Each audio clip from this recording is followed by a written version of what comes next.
welcome to another episode of the Global Health Education Summit. I am just thrilled to be here with you with some extraordinary colleagues that I'm excited to be introducing you to.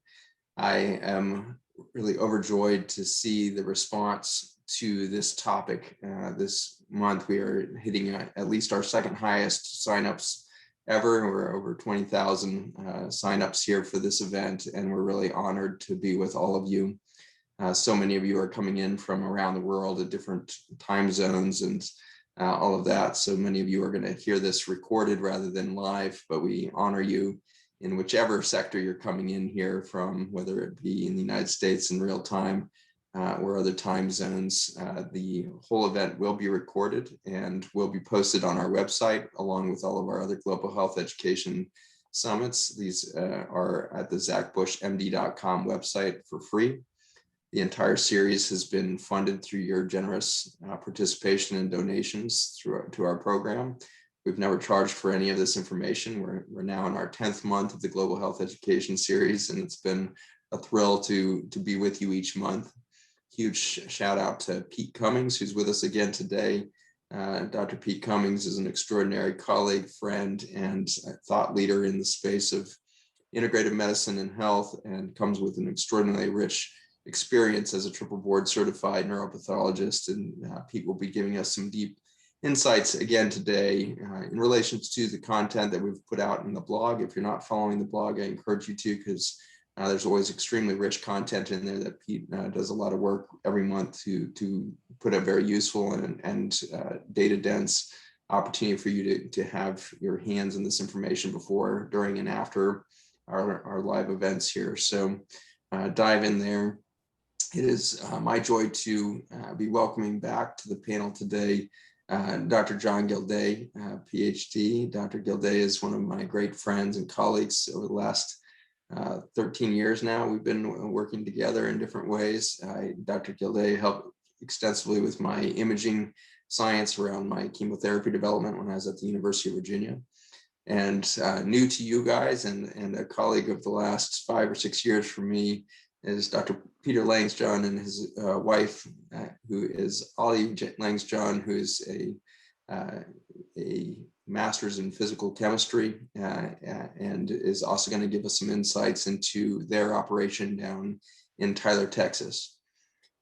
Dr. Langsjoen, I will go into the details on the bio in a bit here, but is a cardiologist with expertise in CoQ10 that is actually multi-generational. And so it's a joy to see a second generation cardiologist carrying on an incredible body of knowledge and scientific rigor that was put into motion by his father, a cardiologist before him.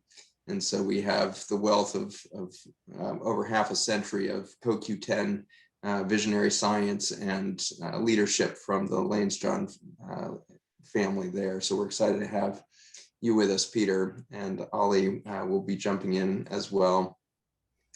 But I want to honor each of you before we jump into the content today. I want to recognize that we are in a unique time in history.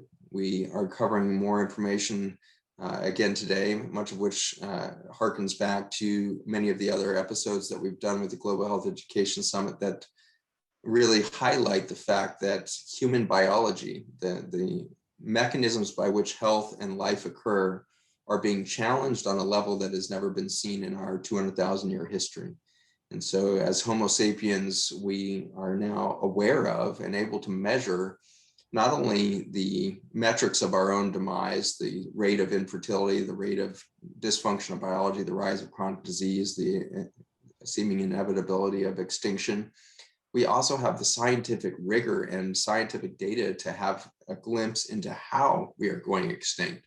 Not just that we are, but the exact mechanisms by which it's happening, which is extraordinary that we have developed the scientific capacity, the intellectual capacity, the technological capacity to look at the fabric of life and to understand how we have undermined that fabric of life to engineer our own extinction event. And it's a crisis of a scale that we can't obviously comprehend.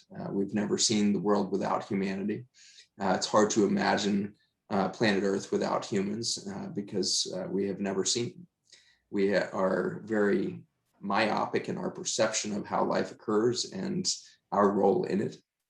And we tend to study disease in that way. One of the calls to action with today's event, as we study the heart and the vascular system in a deeper way, is to my colleagues, all of the doctors and scientists who are joining us today. Thank you for your time. Thank you for your expertise and your years and often decades of work you've done to get yourself to the point of knowledge and patient care and scientific investigation that you do. But all of us need to take time to really learn how to speak to our colleagues around the issues of our own education. Our education has been co-opted by a chemical industry over the last 50 years that has come to own the entire process of defining disease and its treatment. And we've come to only understand health through the lens of disease, which is only understood through the lens of the chemical treatments that have been devised for those diseases. One only has to watch an hour of television these days to realize that some 68 to 80% of the commercials on that television hour are a direct-to-consumer advertisement for a chemical pharmaceutical drug. The other 20% of the commercials that you'll see us next to the drug ones are the very causes of the diseases as we understand them. These are sugar cereals, artificial beverages. These are, highly processed meat and dairy pepperoni pizzas that are on every other commercial. And so if you look at the way in which the food industry and the pharmaceutical industry share the entire space of the current commercial advertising model for television, you start to understand how human perception has come to only experience disease and only trust in a pharmaceutical solution to it. For all of us moving into more of a integrative medicine philosophy, whether we claim to be functional medicine doctors or whatever it is, we have to again take a step back and recognize that when we kick the allopathic doctor off the stool and set that stool back up and sit down with a different toolbox to treat diseases with natural remedies or supplements or quote unquote normal natural hormones or whatever we're touting, we are still stuck in the disease paradigm. We are still seeing that patient as a list of diseases that need treatment. The big revolution that's happened in my clinic over the last 10 years and is still happening in me as a physician is the understanding of human health as a foundational event, having nothing to do with disease and having no need to see it through the lens of disease. How do you start to see your patient as a system of 50 to 70 trillion human cells that are inherently healthy and have the capacity for vitality and repair and regeneration from the moment of conception all the way to that death at 105, 110 years old, as some of my patients are. And so when you're seeing patients die at 105, they still have all of the mechanisms of health within them. They're full of hundreds of thousands, if not millions of stem cells within every single organ. They are full of all of the regenerative enzymatic pathways for detoxification and repair. They sit silent in their repair mechanisms for the lack of information, the disconnect, a chronic dehydration state, and a loss of energy production. And as we look at human health through the lens of health and we see it, demise of it, we find out that there is no list of 1,000 diseases. There is no list of 10,000 drugs necessary to treat those diseases. It really boils down to a few phenomenal events around this extinction of the microbiome around it, the loss of biodiversity around the human cells. Once thought to be relegated to the colon and the intestines, we now, through genetic sequencing, know that every single organ in the body, even your brain, is steeped in a unique microorganism ecosystem, an organic soil that fosters life within it. And it is feeding and fueling, that microbiome is feeding and fueling a 10x population of mitochondria, tiny little bacteria that live inside of your cells. And this dance between the microbiome outside of your cells and this microbiome within your cells of the mitochondria is now understood to be the entire foundation of life on Earth, not just for humans, but all multicellular life. Plants, in plants we call them plastids instead of mitochondria, but same double-walled bacteria-like guys that live inside of plant cells. So multicellular life on Earth is now founded in its relationship to the single-celled organisms on the planet, which are the bacteria, the fungi, the protozoa, parasites, and the mitochondria and plastids that live within those cells. And so this is the new tapestry of health. This is the new understanding of the fabric and foundation of human life, is that of an organic soil system. Life since its beginning, if you want to do the deep dive, go watch the Virome, our very first episode of the Global Health Education Summit. Life since its origin has been pushing for biodiversity and the capacity for adaptation. And it does that through the language of the viruses. The viruses are simply genetic information stream, or a library of genetic possibility for life on Earth. And when we see great extinction events, as the one we are in currently, the speed at which viral transcription modifies itself or adapts or changes the sequencing or misspells those genetic possibilities, it is accelerated. And with that acceleration, we get an explosion of possibility of life on Earth. And so after the last great extinction, we see life return in a more robust and beautiful fashion than ever seen before that. We went from the ferns and non-flowering trees and the like to deciduous trees and flowering plants after the last extinction event. We go from reptiles and the birds, which are egg-laying creatures, to live birth with the advent of mammals.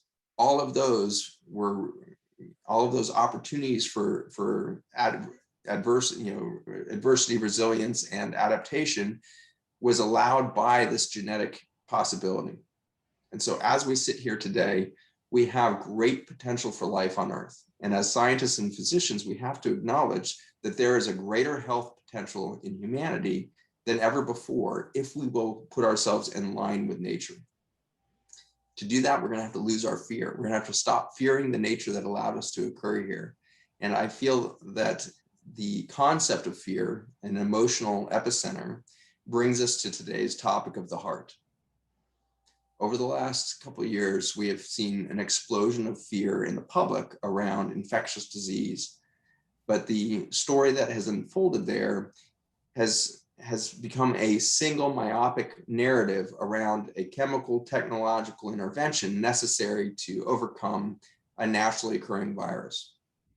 There's been a lot of debate whether that's a militarized version of a natural virus or whatever it is, gain of function labs, all those things you've heard about. The answers are probably yes, yes, and yes, because we've been genetic engineering our plants and food system for 30 years. All of that has led to a huge slippery nature of genetics. We know that the genetically engineered genes that we put into corn and soybeans ends up in plants and animals all over the world. And so we know there's slippery factors to any time we try to muck with nature. Those new insertions do not stay where we think they should. And so now we are in the greatest experiment of all time when it comes to genetic engineering, as we dive into direct genetic engineering of the human body to produce the spike protein. And the spike protein that was made famous by the coronavirus family is one that binds to receptors throughout our body. And we'll take a look at how those relate to the vascular system at large and the complications that we're seeing from these genetically engineered devices that we call vaccines currently with the coronavirus vaccine. That genetic engineering event has led to the most explosive clinical experience we've ever had with a population level injury to vaccines. We've never seen this level of vaccination injury in history.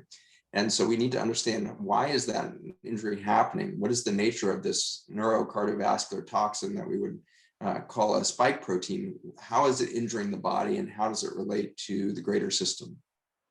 But to understand all of that, we need to back up in the world of cardiology and our understanding of heart disease to the early 1980s. And Dr. Peter Langsjoen has got a unique viewpoint on that, in that his career in cardiology began in 1985, just a couple years before the advent of the first statin drugs.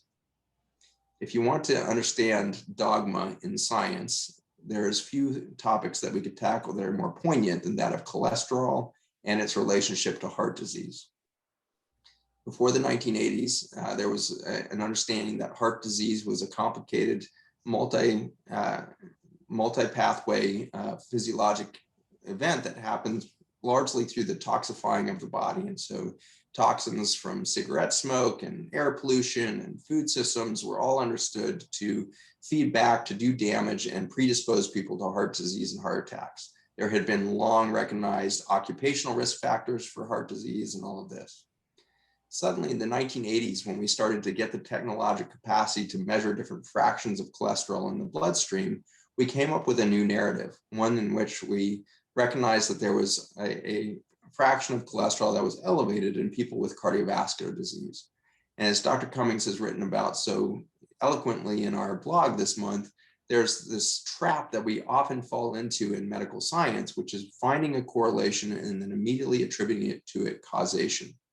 And so in those 1980s, we slipped from an understanding of multiple pathways of inflammatory toxins hitting the body to induce chronic heart disease to a belief that cholesterol was the cause of heart disease. This story was put into play, this narrative was put into play at the same time that we had developed the pharmaceutical drugs that would block the ability of every single cell in the body to produce cholesterol. Cholesterol is a foundational element of human health and biology, and in blocking it, we accelerate aging on many levels. Dr. Langsjoen's clinic is expert in a number of different areas of statin injury, including statin cardiomyopathy, a failure of the heart muscle to relax appropriately, and you get what's called diastolic dysfunction, and you get congestive heart failure. This is caused by the use of statins in people with or at risk of cardiovascular disease based on a narrative around cholesterol. And so the concern for high cholesterol leads to a pharmaceutical treatment. I do want to emphasize that the narrative that cholesterol causes heart disease did not come about until we had a drug that would interrupt cholesterol production. I want you to think about that in relation to every single disease now. We, by and large, study, and this is not really a conspiracy theory, it is the nature of our research. When I find a new drug or a new chemical that disrupts the physiologic pathway, it allows me a new way of studying that pathway. We don't know what ACE2 receptor does in the vasculature until we block it. And then we can say, when we take this receptor out of function, these are the pathologies that develop. If we have a cholesterol pathway that we can block and then show downstream consequences of it, we can better study those pathways and say, this is an isolated observation around this thing, but it's always understood only through the lens of a pharmaceutical blockade on that. The reason why that is a very big problem for medical science is because it leads to this reductive belief that there's a single pathway involved in cancer, heart disease, coronavirus appearance of infection, or inflammatory cascades after exposure to a coronavirus, whatever it is. If we only look through that pharmaceutical lens, we're only going to have this reductionist belief that there's a single thing involved. There is no way in a system of 70 trillion cells with a million different checks and balances and different redundant pathways for health that a single thing can cause disease. It takes a perfect storm to allow for disease to manifest within any organ system of the body. And so what we are seeing today, as we see the collapse of human health and the rise of chronic disease, is the phenomenon of the perfect storm. And so without further ado, I want to take a moment to get grounded here together. And so why don't you all just take a few seconds, because I always lead to a deluge of words to begin with. And before we jump into the next deluge here, I want to give you a few seconds to trust your body. I want you to come into yourself and understand in an intuitive way what you're feeling when you hear my words, when you feel yourself there. And so let's go ahead and sit up straight in your chair. Put your feet next to each other, about shoulders width apart. I want you to plant those feet firmly on the ground. And I want you to acknowledge the fact that you are here and you are a miraculous being, 70 trillion cells working in concert to create this moment of health, that you have the consciousness and the intellectual capacity to listen to another human being, to connect through these complicated technological platforms that we've offered you to connect through. You're here. I want your shoulders to drop away from your ears, and I want you to take some deep breaths with your eyes closed. I want you to feel your feet. I want you to feel your hands. I want you to feel your belly. Feel whether you have tension there, whether you have stress.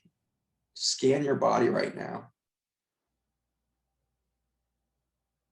Take some deep breaths in and out. Where are you carrying stress? Where are you carrying fear?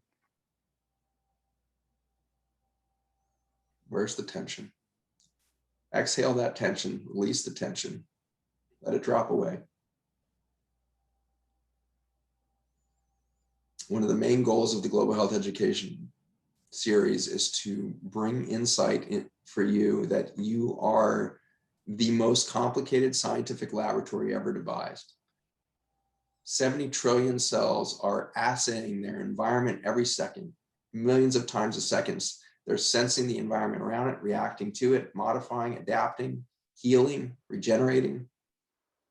You are not only the most extraordinary laboratory ever developed, you're the most extraordinary therapeutic cornucopia of options of treatment ever devised. Every cell in a constant state of regeneration or repair at a speed that is dumbfounding. The speed at which hormonal and redox signaling happens, the communication networks within the body are measured in millionths of a second. Every millionth of a second, your body is in a regenerative state, repairing, healing. This is what I now trust in as a physician. I have no faith or trust in what I know because it is a tiny fraction of the truth that lies within the complexity of your body. You are of an intelligent design that boggles the minds of scientists and physicians around the world and defies any of our computer capacity to calculate the sheer complexity of any given millionth of a second within your body. When any physician, scientist, or regulatory body, or not, NGO, or anybody shows up and tells you they know what's going on in your body, know that they are wrong. They may have a theory as to what's going on. They may have a glimpse into a small part of what's going on within you, but nobody knows how you exist right now. It's too beautiful, it's too complex, and it needs to be trusted. And so if you learn anything from me, it is that I know nothing. If you learn anything from any of us, it should be that we stand in awe as scientists and physicians of the beauty of human life and that we all chose to be here. There's ancient souls that are showing up in bodies around the world right now. That is my experience as a physician, as a hospice doctor, sitting at the end of life for so many patients. I watch life restart, rebirth in those moments that we call death. We have an energetic center that is continuous, cannot be destroyed. And it steps into these physical bodies for a moment in time to express a particle moment of energetic energy, energetic expression of life. And that is you. That's who you are. You are a particle expression of an energetic force of life within you. The sense of solidity, or the solid state of your hand or your face, is a result of a quantum miracle, this particle appearance of waveforms, energetic waveforms, light, force, that are expressed for a moment as particles. And every millionth of a second, you show up as a physical being, an expression of a much deeper and much more true energetic being, a light being. And that light particle phenomenon that is both a wave and a particle at the same time is the truth that Einstein uncovered.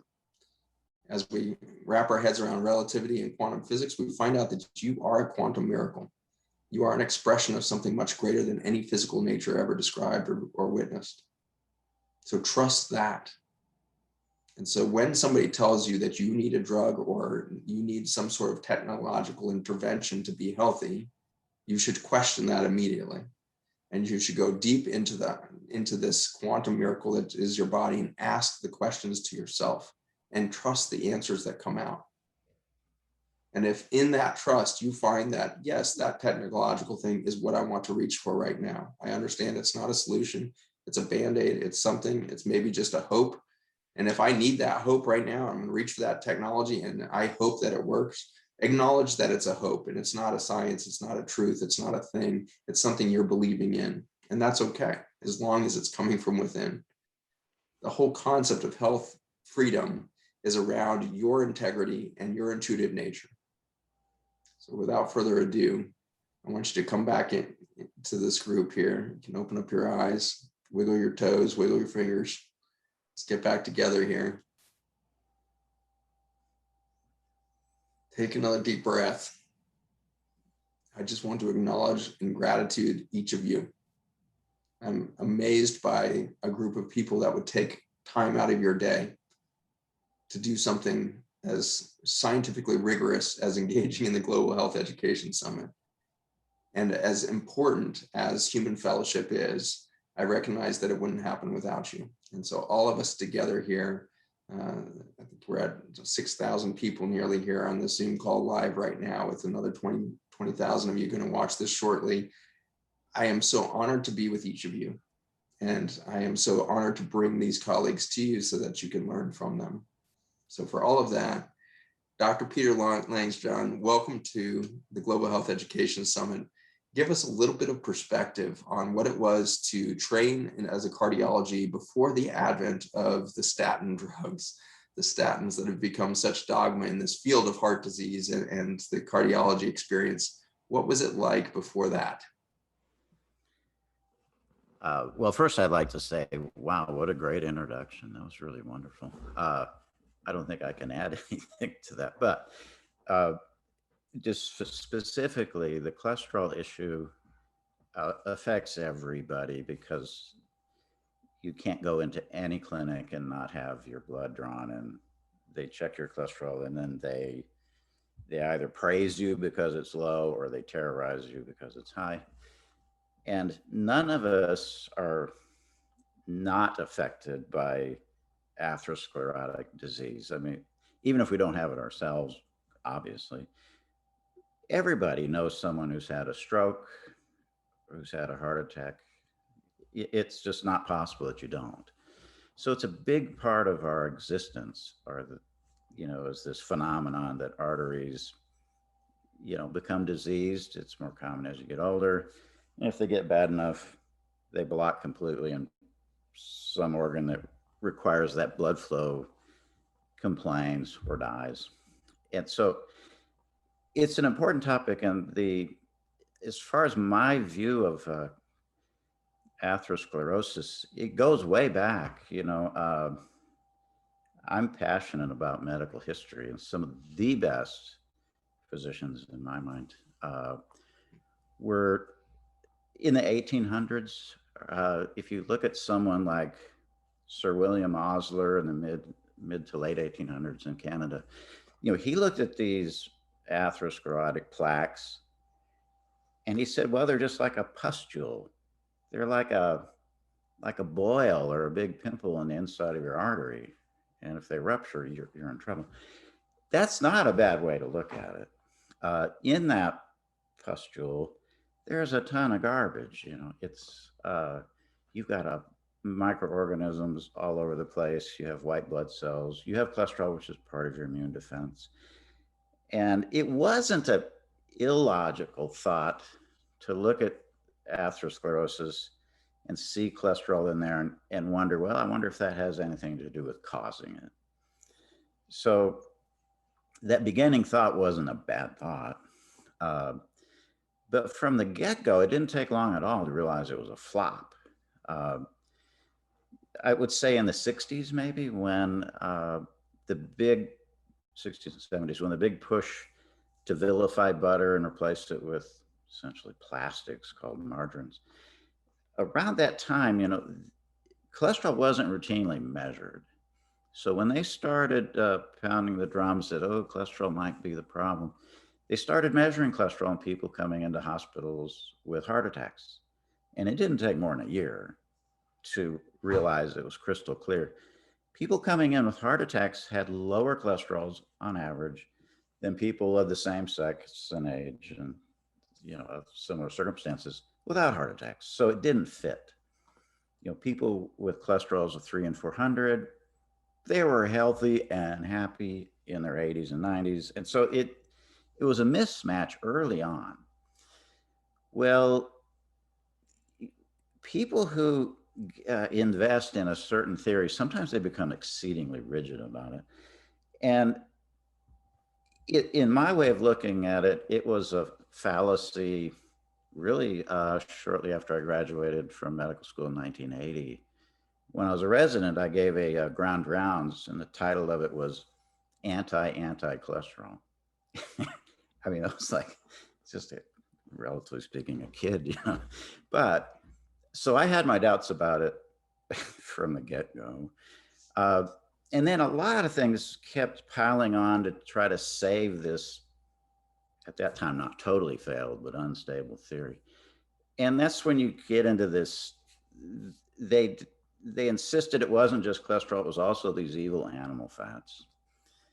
Then they came up with this concept of good and bad cholesterol, as if different densities of lipoproteins, one's evil, one's good, you know, like insane things. The early drugs to lower cholesterol, their benefit was nobody tolerated them. You know, they gave people GI distress. Nobody took the cholestyramine, these resins that gave everybody GI misery. So they never really did any harm because you know, people would take them for a week or two and toss them in the trash. So the problem came in, like you mentioned, 1987. You know, statins, they come from molds and funguses that produce these compounds naturally, excrete them in their environment, and it kills all other life forms. That's where the word stat comes. It's stop. You know, if you, these drugs interrupt a metabolic pathway that's essential for life. It makes far more than just cholesterol. But from their marketing point of view, they found a mycotoxin that lowered this, from my way, it lowered a little blood test, and aha, now we can market that. And they did a good job of it. You got to hand it to them. You know, one of the first statins was lovastatin, which means love a statin. Clever marketing for sure. So these drugs, the reason they became such a problem, and they are, is they're insidious, they're sneaky.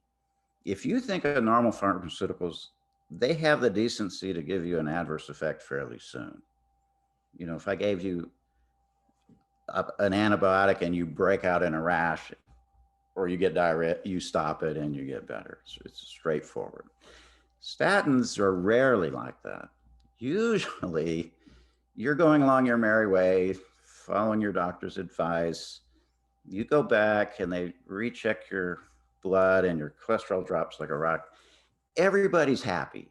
Nurse has a big smile on her face. The doctor pats you on the back. Oh, I'm so proud of you. You know, so there's a big psychic, this is the only benefit from statins actually, is a brain one. If you're convinced that statins are evil, I mean, that cholesterol is evil, then anything that lowers it, you know, it's a positive thing mentally, which reflects into your health. So at any rate, that only holds for a while. So after, it can be a period of several years, these drugs start to affect everything. And if you just want to put it in big categories, one is fatigue. Well, of course, it's terribly nonspecific. Hundreds of things can cause fatigue, but it's always there. The other is mental impairment. Your brain does not work as well if your cholesterol is low, never. Now, if you are a mental couch potato, which most of us are, you can lose a significant amount of your mental functioning and not notice it. But if you are a world champion chess player, you can't tolerate statins for more than 2 weeks. And I have a patient where that happened to, which was amazing. But in the same thing physically, you start losing skeletal muscle strength and you can get discomfort. Again, if you don't use your muscles very much, you can put up with that for a decade or more. But if you're a competitive athlete, same sort of thing, you're functioning at the peak of muscle performance, and you, within a couple of weeks, you have to stop them. You can't function at what you do. So at any rate, so statins are very, very aggressively used. They now are used irregardless of your cholesterol level. So it doesn't make any difference. Early on, it was actually, they were used more cautiously. They were used in people with really high numbers. that's all out the window. If you have a pulse, you need a statin. It's almost that bad. So at any rate, that's it's an issue. It's a problem. And when I describe this, what I'm describing to you, that cholesterol is not causative for this whole process, the immediate and appropriate question from patients would be, okay, if cholesterol is just an innocent bystander or part of your immune defense against the microbes in these plaques, what does cause all this misery? What does make my arteries plug up? It's an excellent question. And I guess this won't take too long, maybe just 5 or 6 minutes. But the way I view it, that seems to me useful, is two aspects are absolutely required for these arteries to get, thickened and hardened and full of plaque, and then, if you're unlucky, completely blocked. Two things. One is trauma. I call it barotrauma. As you know, veins, low pressure systems never get atherosclerosis unless you use a vein as a graft and put it in high pressure. So arteries, really from before birth on, are unique in that they suffer trauma every single time your heart beats. They're pounded on. The heart is a pretty darn violent organ. I mean, it is. I mean, if it gets hyper, you can feel it, your whole chest. It's like it's going to pound out. Well, the arteries closest to that, that pump, they get pounded on. So the coronaries, the carotids, the aorta, the big arteries. As that pressure head goes down, you don't see, you don't get heart attacks in your little finger. These arteries are way past that big traumatic thing. And you can kind of look at it like a working man's hands, they get calloused. So these arteries that get pounded on over decades, they'll thicken up, they'll calcify, and there's not much you can do about this. If you have a heart that beats, you're going to have arteries that get beat up. You can do a couple of things. For arteries to successfully put up with this, they have to be really elastic, like just effortlessly elastic. And one analogy that I use is if you cup one of your hands loosely and you have in your other hand like a ladle or a big soup spoon, and every time your heart beats, just imagine tapping your palm. Well, if you held that palm really firm and keep tapping on it, it's going to get red and it's going to hurt way sooner. If it's, loose and elastic, it's not so bad. And that's also partly where hypertension comes in. If you hit it harder, if you really whack it, you're going to imagine the inside of your hands, your endothelium, you're banging on. So that's part of it. You have to have the trauma. And an interesting thing about this trauma, this goes back into the good old days when cars were cars. No seatbelts, no airbags, no collapsible steering wheels. I have a 1951 Dodge truck that I love. It's my uncle's. If you got in a wreck in that steering wheel is solid as a rock. It's going to break your sternum. Well, car wrecks back in those days frequently did break your sternum. And right behind your sternum is your left anterior descending, the good old widowmaker. And it was fascinating. Some of these cases, people would get in a bad wreck, break their sternum, and then 3, 4, 5 months later have a big old anterior wall infarct. And these are young people. When I was I was a young whippersnapper, like first year cardiology here in Tyler in '85. I had a young woman, not really young, I think she had kids, anyway, in her 20s. And she was having really, really impaired blood circulation to her legs, to the point where she was having trouble walking. And I examined her, and sure enough, her pulses from her femoral arteries on down were lousy, symmetrically, both sides. Everything else about her was normal, so it was weird. So I did an arteriogram, and she had like a 90% stenosis right beneath her belly button, right in her aorta, just tight. And I talked to her after and I said, did anything weird happen to you in your life? And sure enough, when she was a young girl, she was at her grandma's house, crawling up on the wood stove, which wasn't on or hot, but she managed to tip it over on herself. And it's a cast iron stove, but it had a lip on it. And it caught her right in the midsection. Well, the adults in the room appropriately hopped up and got the stove off of her, and she felt terrible for a while, I'm sure. But she got over it. And then it was several years, it was like a decade later, she presents with that atherosclerotic narrowing. So trauma is part of it. It's an essential part of it. The other part, so the first part I call barotrauma, the second part I call bugs. If you do microscopic examination at autopsy of a section of an artery, the section of the artery that's perfectly smooth and happy, it's pretty hard. It's usually sterile. It's hard to find anything there. Right next to it, if there's a plaque, it's teeming with different microorganisms. They're, not just bacteria, viruses, fungi, you name it. They're happy. They stick there. And one of the terms used is it's like a biofilm. They're alive, they exist there, but they can't do a lot because you have your immune system, messing with them if they do, but they're there. And then that's where all these risk factors come in, that if you suppress your immune system, the most common way to do that is relentless stress. We're beautifully designed to handle intermittent stress. You couldn't make it through life without that. But if it's day in and day out, like a horrible job situation you can't get out of, or some bad family thing, that raises cortisol and keeps it up, which suppresses your immune system. And the example I like to use of this, which is so dramatic, is heart transplants. You take this little teenager's heart, stick it in somebody, take out the bad heart, put in the good heart. It's like a miracle, that thing's banging away, everything works better.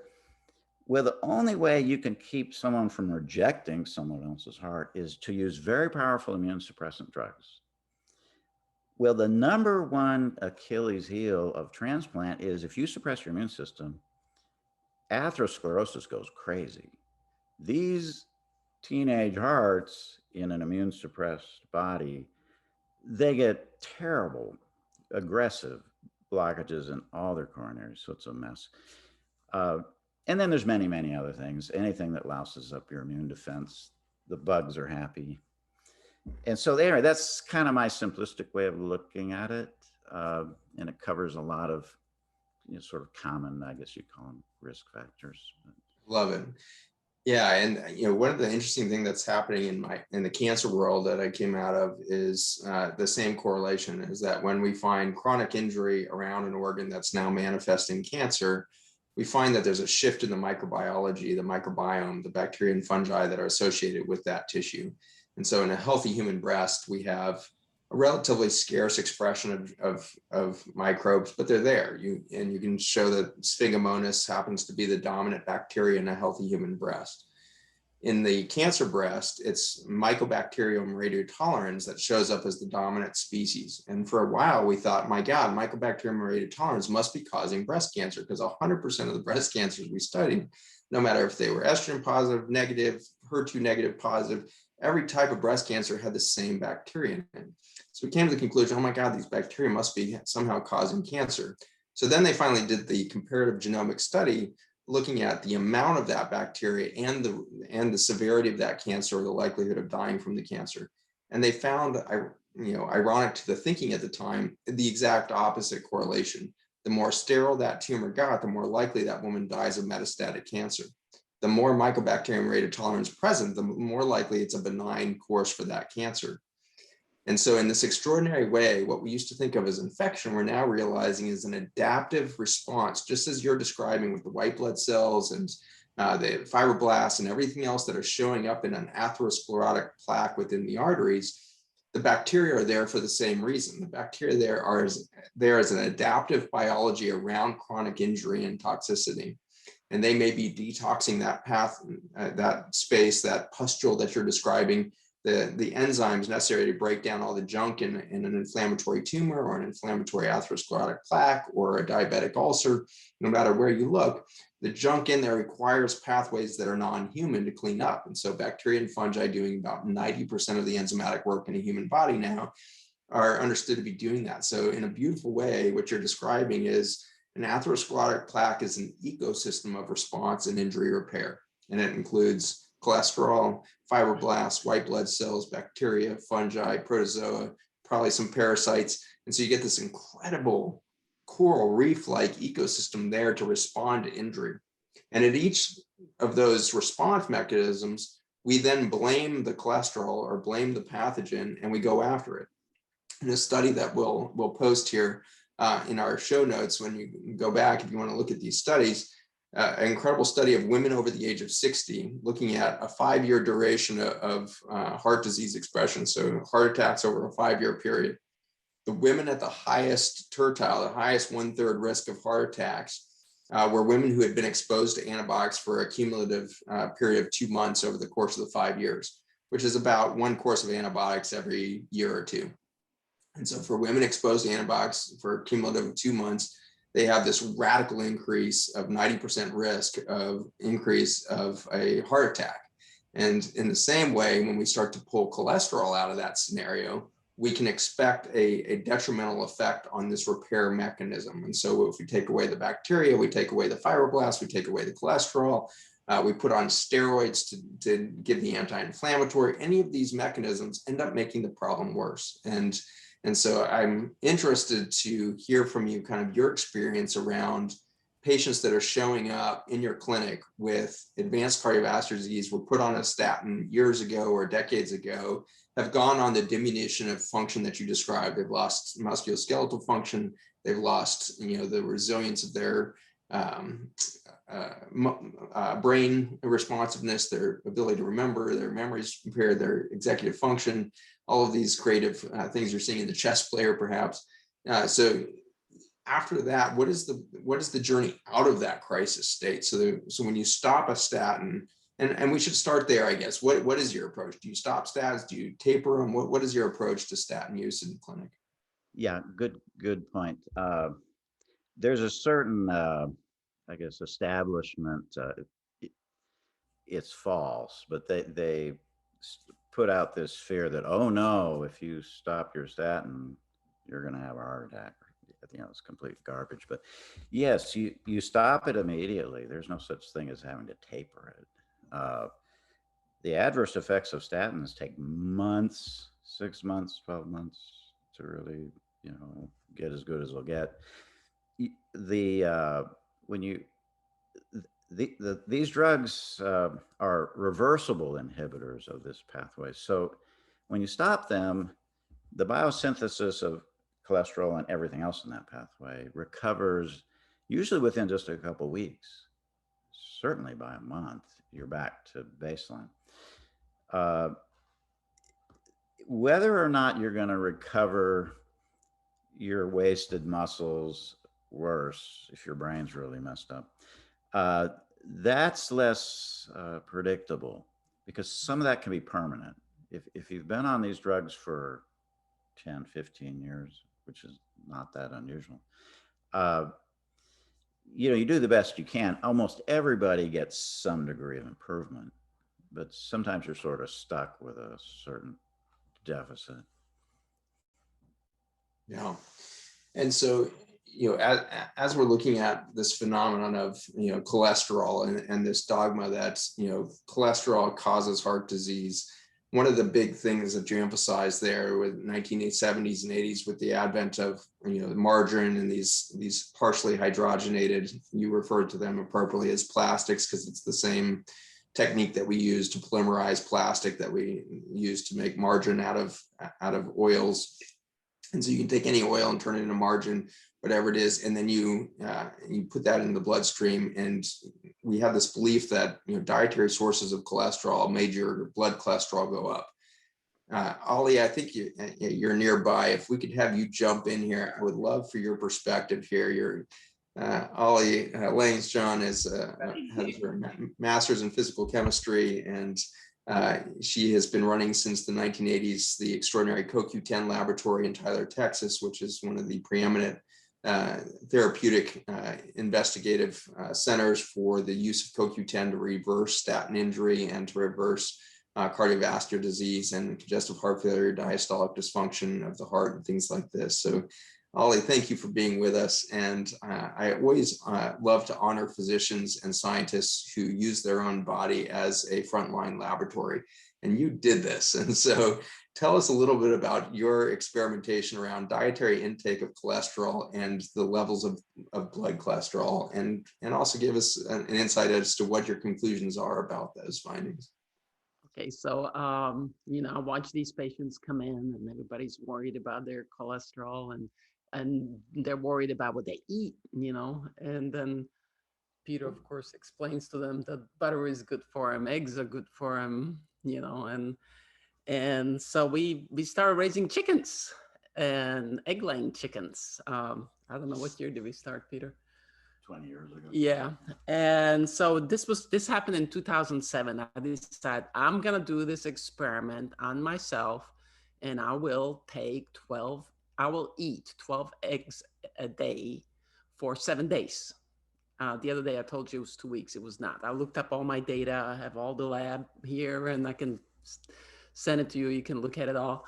It was a fancy lab. It had this very extensive lipid profile, and so I actually stayed away from eggs for 2 weeks.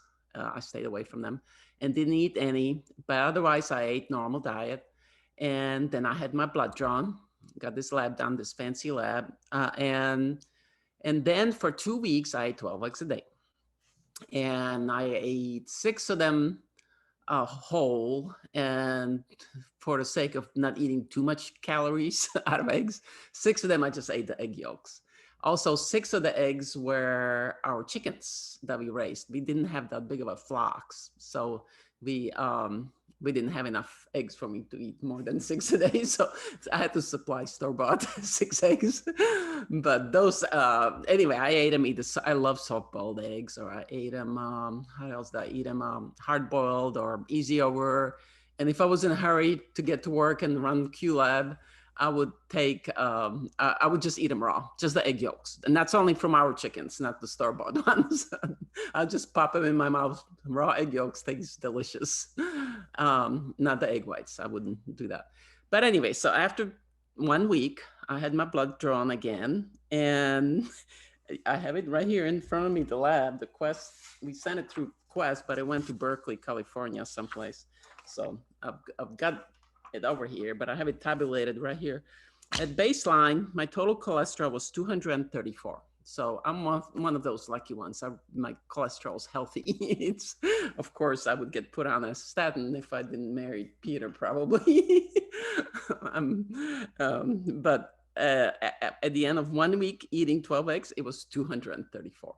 Exactly the same number by this VAP lab in Berkeley, California. The lab included all these other things like HDL and LDL, and then of course lots of other things. And I'll send you an Excel file for all these numbers so you can look at it sometime. I don't want to go into that. One of them was a little lipoprotein, little a. You guys probably, it's an inflammation marker of some sorts, right? Well, at baseline it was 12, and that one came down to 9 on 12 eggs. So that one came down from, according to the lab, above normal. The LDL cholesterol came up tiny bit, like from 110 to 120, and normal is under 130 supposedly. And the HDL, which I run really high, came down a little bit. Where's the HDL? Right here.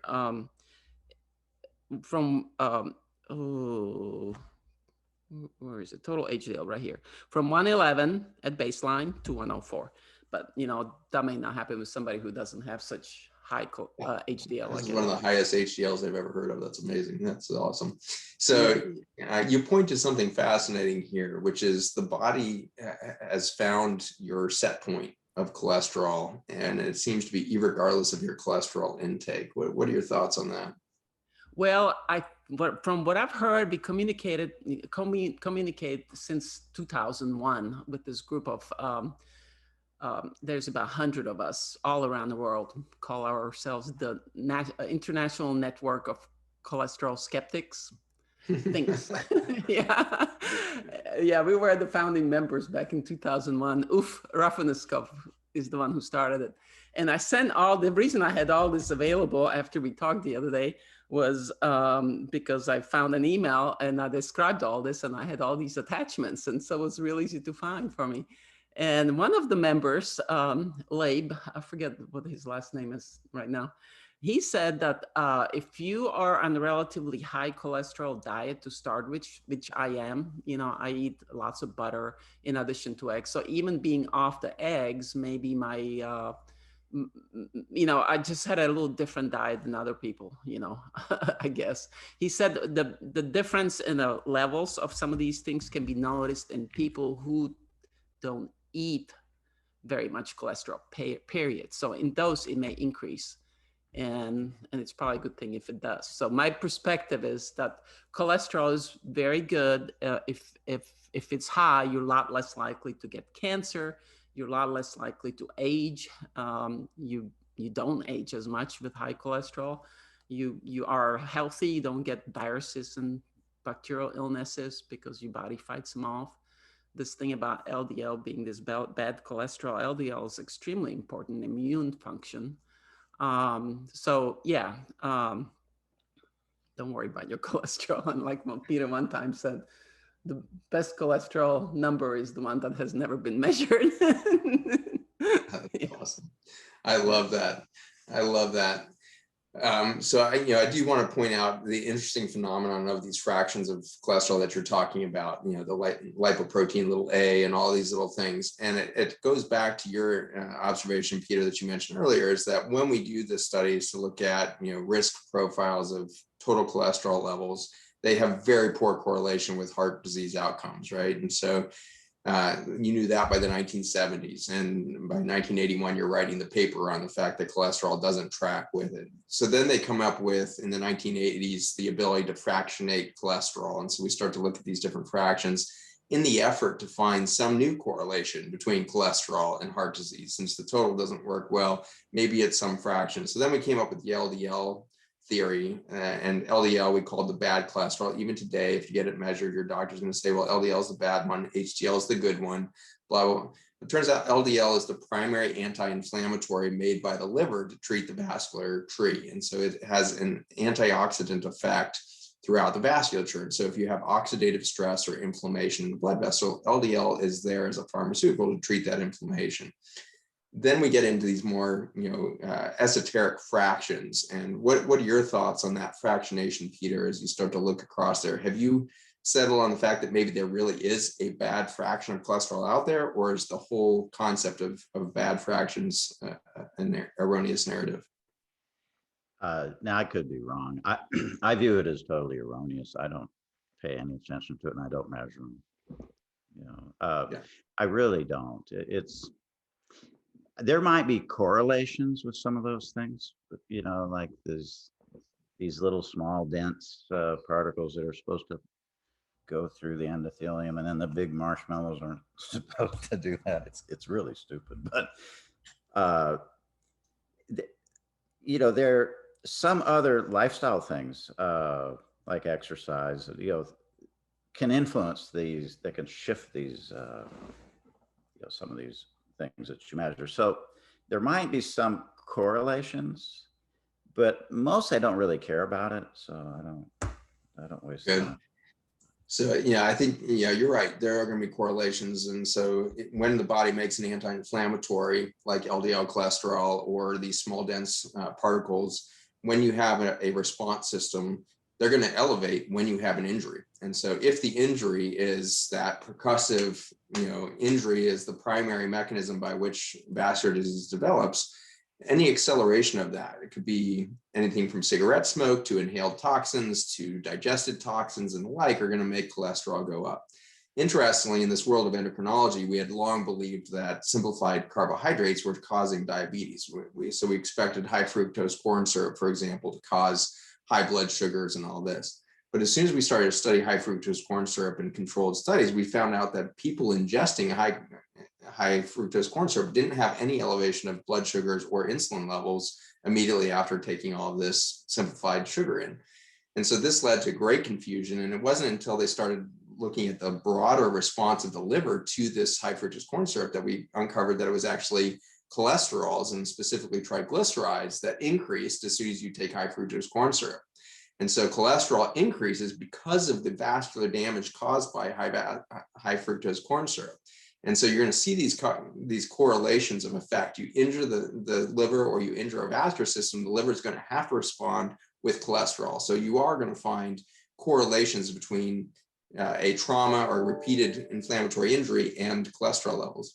But the interesting thing is that it's always going to come back in my mind to your description of barotrauma, or this kind of percussive trauma to the vasculature that happens over and over again with every heartbeat. You mentioned very well that it's the elasticity or flexibility of the vascular systems that's going to determine your resilience there. And I want to point out to everybody who's not familiar with cholesterol in normal cell structures is that cholesterol integrated into the cell membrane of every single muscle cell, every single endothelial cell of the blood vessel lining, the muscle of the heart itself, is designed to have cholesterol integrated into the cell membrane, the phospholipid membrane, so that it has flexibility. And so in this ironic way, we put people on a drug that blocks the ability of the cell to make that integral cholesterol for the surface cholesterols of that cell, so that they become less resilient, they become less elastic in the single cell mechanism.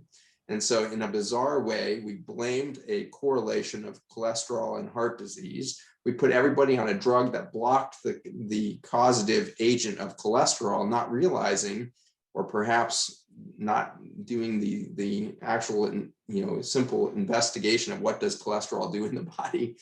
We came up with a drug protocol and now a narrative and now dogma and now malpractice insurance that covers us, so that we will get sued if we don't put somebody on with heart disease on a statin, or if somebody has diabetes, obesity, or chronic kidney disease. These are major risk factors for heart disease. So we're required by law to put those patients on statins.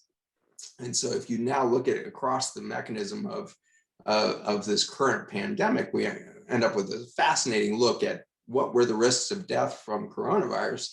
It was end-stage kidney disease or advanced kidney disease, obesity, diabetes, and heart disease / stroke.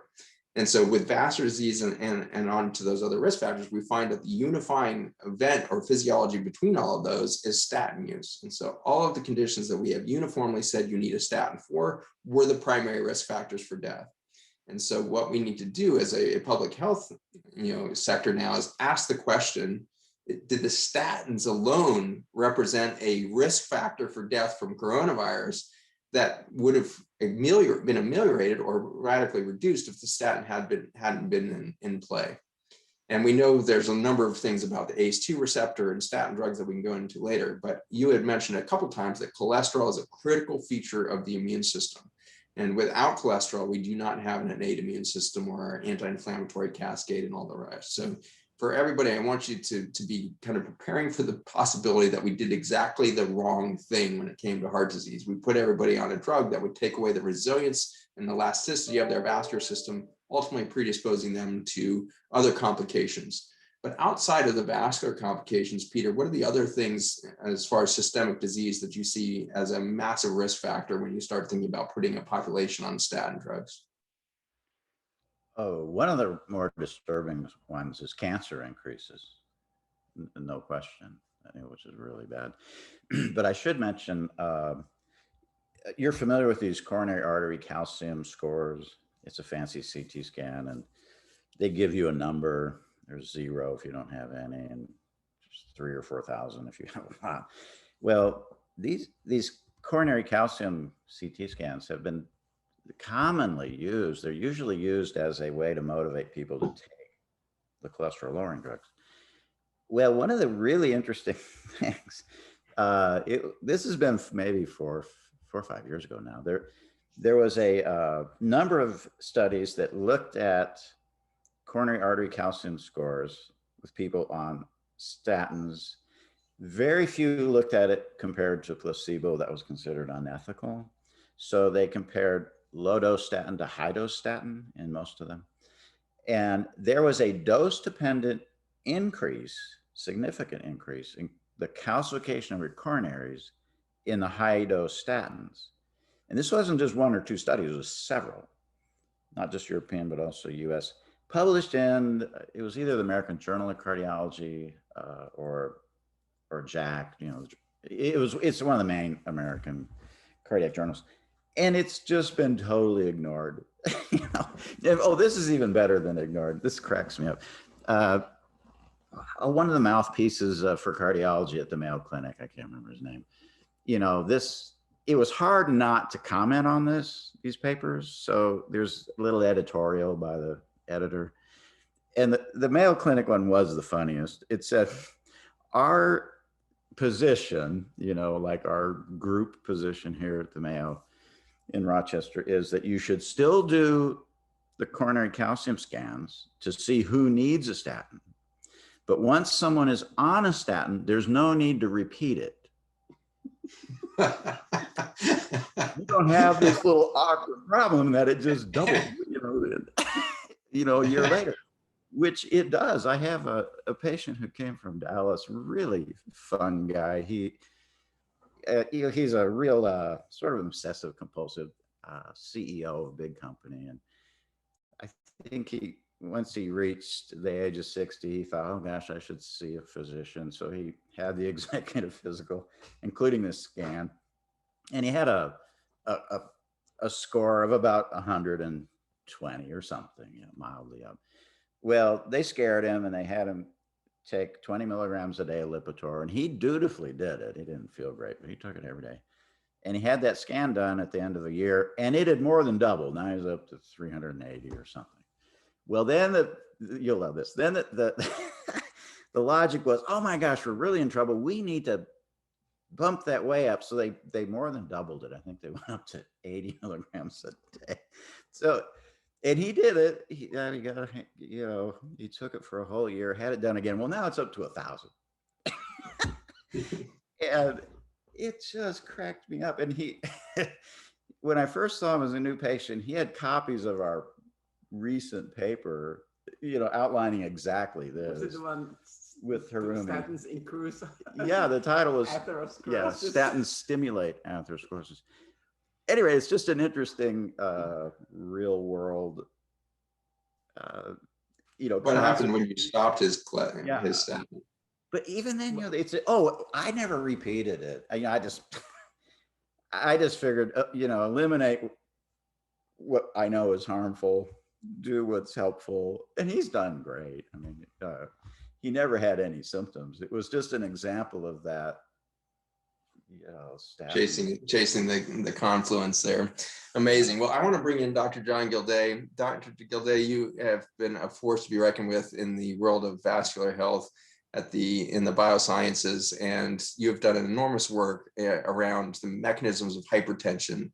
And some of your most groundbreaking science was around cholesterol and carrying protein. So give us a little bit of insights into a term or a scientific measure here that nobody's ever heard of here, which is caveolin, and how that plays into the science of cholesterol. And thanks again for being back with us. It's always a joy to have you. Yeah, definitely. I think the way the story started was I joined a lab that was a kind of world-renowned hypertension lab, and the molecule du jour was a kinase called GRK4. Not very exciting, but in the while analyzing this kinase, I found out that it physically interacted with a protein called caveolin 1. And so digging down that pathway and trying to figure out how things work, just in the area of hypertension in general. So I found out that basically caveolin is a molecule that shuttles cholesterol around. So they make these caveolae, little vesicles inside cells, and they shuttle things around inside cells, and they're the carrier. And I guess that piece of information, along with realizing that there is cholesterol tropism that happens in injury. I know that was sort of implied in a couple of things that were said, is that if you have an area of injury, cholesterol is synthesized and shuttled and moved into that organ. So that happens in the kidney. And so that was how I got interested in cholesterol and caveolin in particular. And I think maybe to set up just a simple analysis of how the kidney works, one of the big functions of the kidney is to regulate salt, your sodium. And so if you're eating a lot of sodium, not a very well-known thing, but what happens is you make more dopamine. So the kidney has a fully functioning dopaminergic system. And when you have too much salt, the dopaminergic system makes you get rid of extra salt. And then if you eat very little salt, you try to conserve your salt and you turn on what's called the renin-angiotensin system, or RAS. And that makes you reabsorb more salt to maintain homeostasis, and your salt in your whole body stays pretty similar. And what's interesting about that was that this kinase that was part of hypertension, we knew turned off the dopaminergic system if it was mutated. There's these SNPs in particular individuals, and we associated that with salt-sensitive hypertension. And so I wanted to know what happens if you remove caveolin-1 or cholesterol from that equation. So first thing we did was took a drug called MBCD, methyl beta cyclodextrin, and it binds cholesterol, and it does it immediately. So we did it in rats, and we just took a kidney and infused that drug into the kidney, and then just a short time later saw whether the dopaminergic system was working or not. And we immediately found out that it broke it. So you remove cholesterol from the kidney, and it removes the ability to get rid of excess salt. And so we're like, oh, that's interesting. I wonder if it's because of caveolin. So we did siRNA, knocked out caveolin, and the rat became salt-sensitive hypertensive. So you can either remove cholesterol or remove caveolin, and you become salt-sensitive hypertensive. So it's a very common illness in humans, but no one knows whether they are or not, because we don't put people on high and low salt and see if their blood pressure changes. But removing cholesterol does that. And so I was very interested in figuring out the mechanisms of that. And then it turns out that we did it also in humans and found out that this feature of dopamine was broken in human cells as well. So that was sort of our story. I went to write so we wrote two papers. I mean, to point that out to everybody, this is like the gold standard of scientific research. You come up with a theory, you demonstrate a cholesterol pathway, then you look down at the way in which cholesterol is moved around, you block the way it's moved around. You can also create the disease. Then you knock out the ability for that through a genetic sequence alteration, and you create the disease or the dysfunction. And then you go and find the same correlation in humans. And so you finish like the trifecta of demonstrating that blocking cholesterol production, i.e. a statin drug, would lead to salt-sensitive hypertension, which is a primary risk factor for cardiovascular disease and kidney disease and cerebrovascular disease and stroke. And so this seems like groundbreaking stuff. And so you submit all of that science to a grant. What was your next step, sir? Yeah, so we did, the next step was we got a mouse and knocked out the gene in a mouse, and then got the data for that. We never ended up publishing it because that was just to generate the data for the grant. We submitted the grant and actually submitted it 3 different times, and it was never scored. So I think maybe it was just so backwards to dogma that it was just sort of flushed down the memory hole.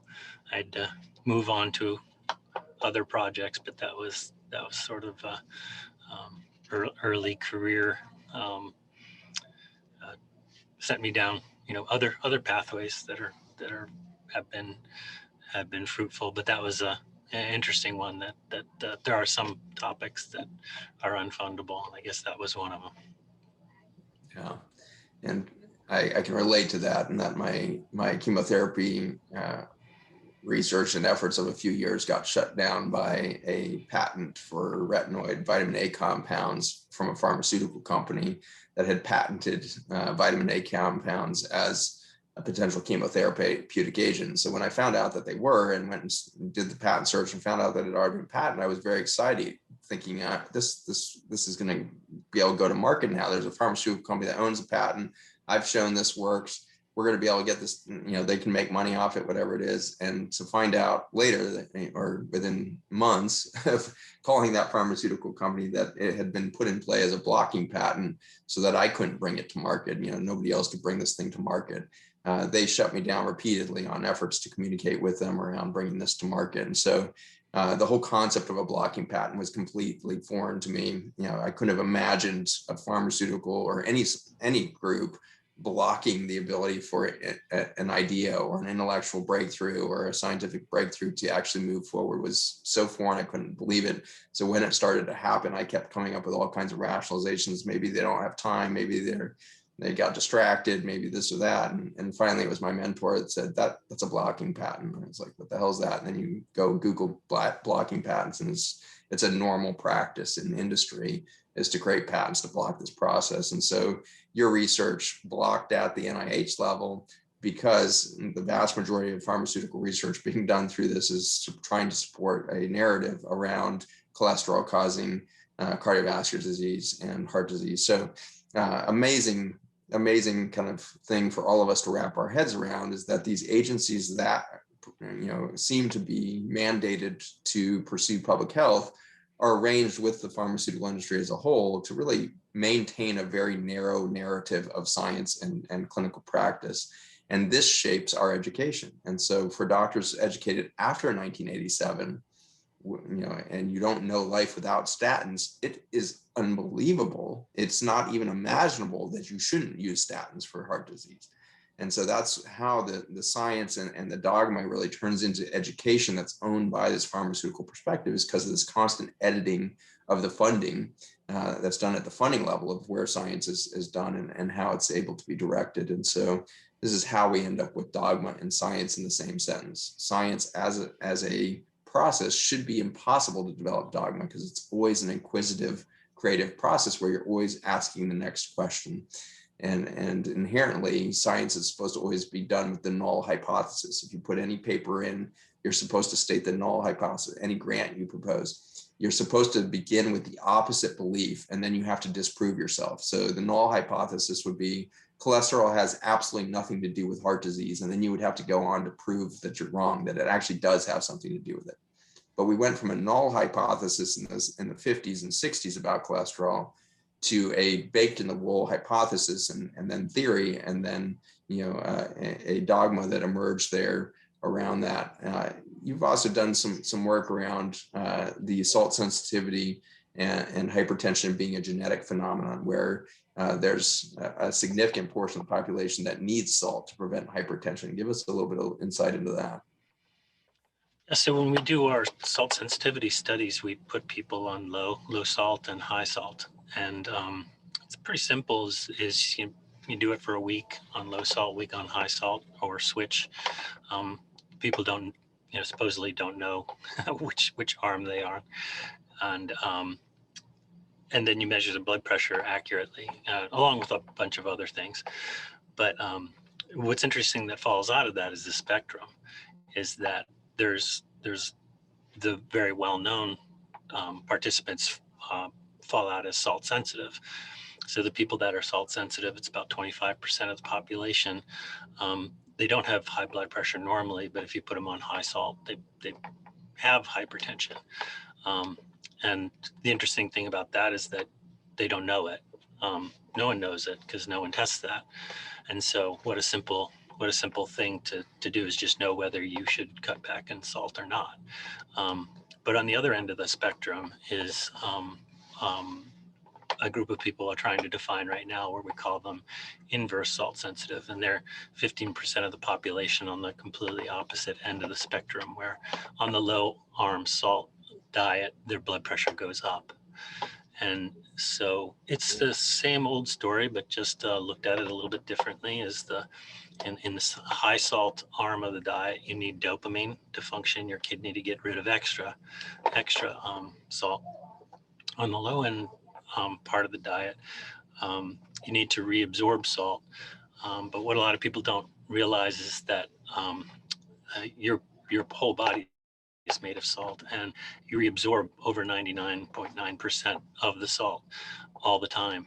Your entire blood is passed through the kidneys, many times per day, and that you filter about 128 liters of blood a day, and so you're filtering 7 kilograms of salt a day. 20% of what you eat is spent on reabsorbing salt to, we say, maintaining your inner ocean. Well, in the inverse salt side of the spectrum, the RAS system is more sensitive, and it's actually reabsorbing too much salt, even though you're eating too little salt. And that whole system, the RAS system, is angiotensin 2. And then we've figured out some of the genetics for both ends. The high salt arm has SNPs in a gene that has to do with bicarbonate, and then also this dopamine signaling, and on the low end part of the diet, AT1 receptor is more sensitive, and that's kind of how I have some insight into how ACE2 works, because ACE2, the receptor for the spike protein, is part of the RAS system. So that it's pretty easy to figure out what goes on with that form of intervention, because it's very well known from mouse studies and cell studies that like in the mouse studies, if you knock out ACE2, you completely knock it out, it's lethal.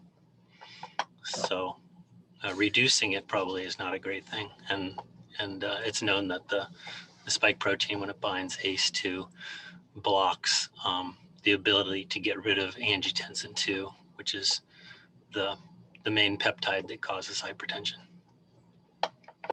So this is an extraordinary demonstration of, an erroneous correlation that is, it's only affecting a small percent of the population, yet it becomes dogma. And so in your studies, you're showing that 60% of the people in the study, the blood pressure is not affected by high salt or low salt diet. 25% are the expected correlation of higher salt intake, higher blood pressure. They're asymptomatic. They don't feel poorly for it.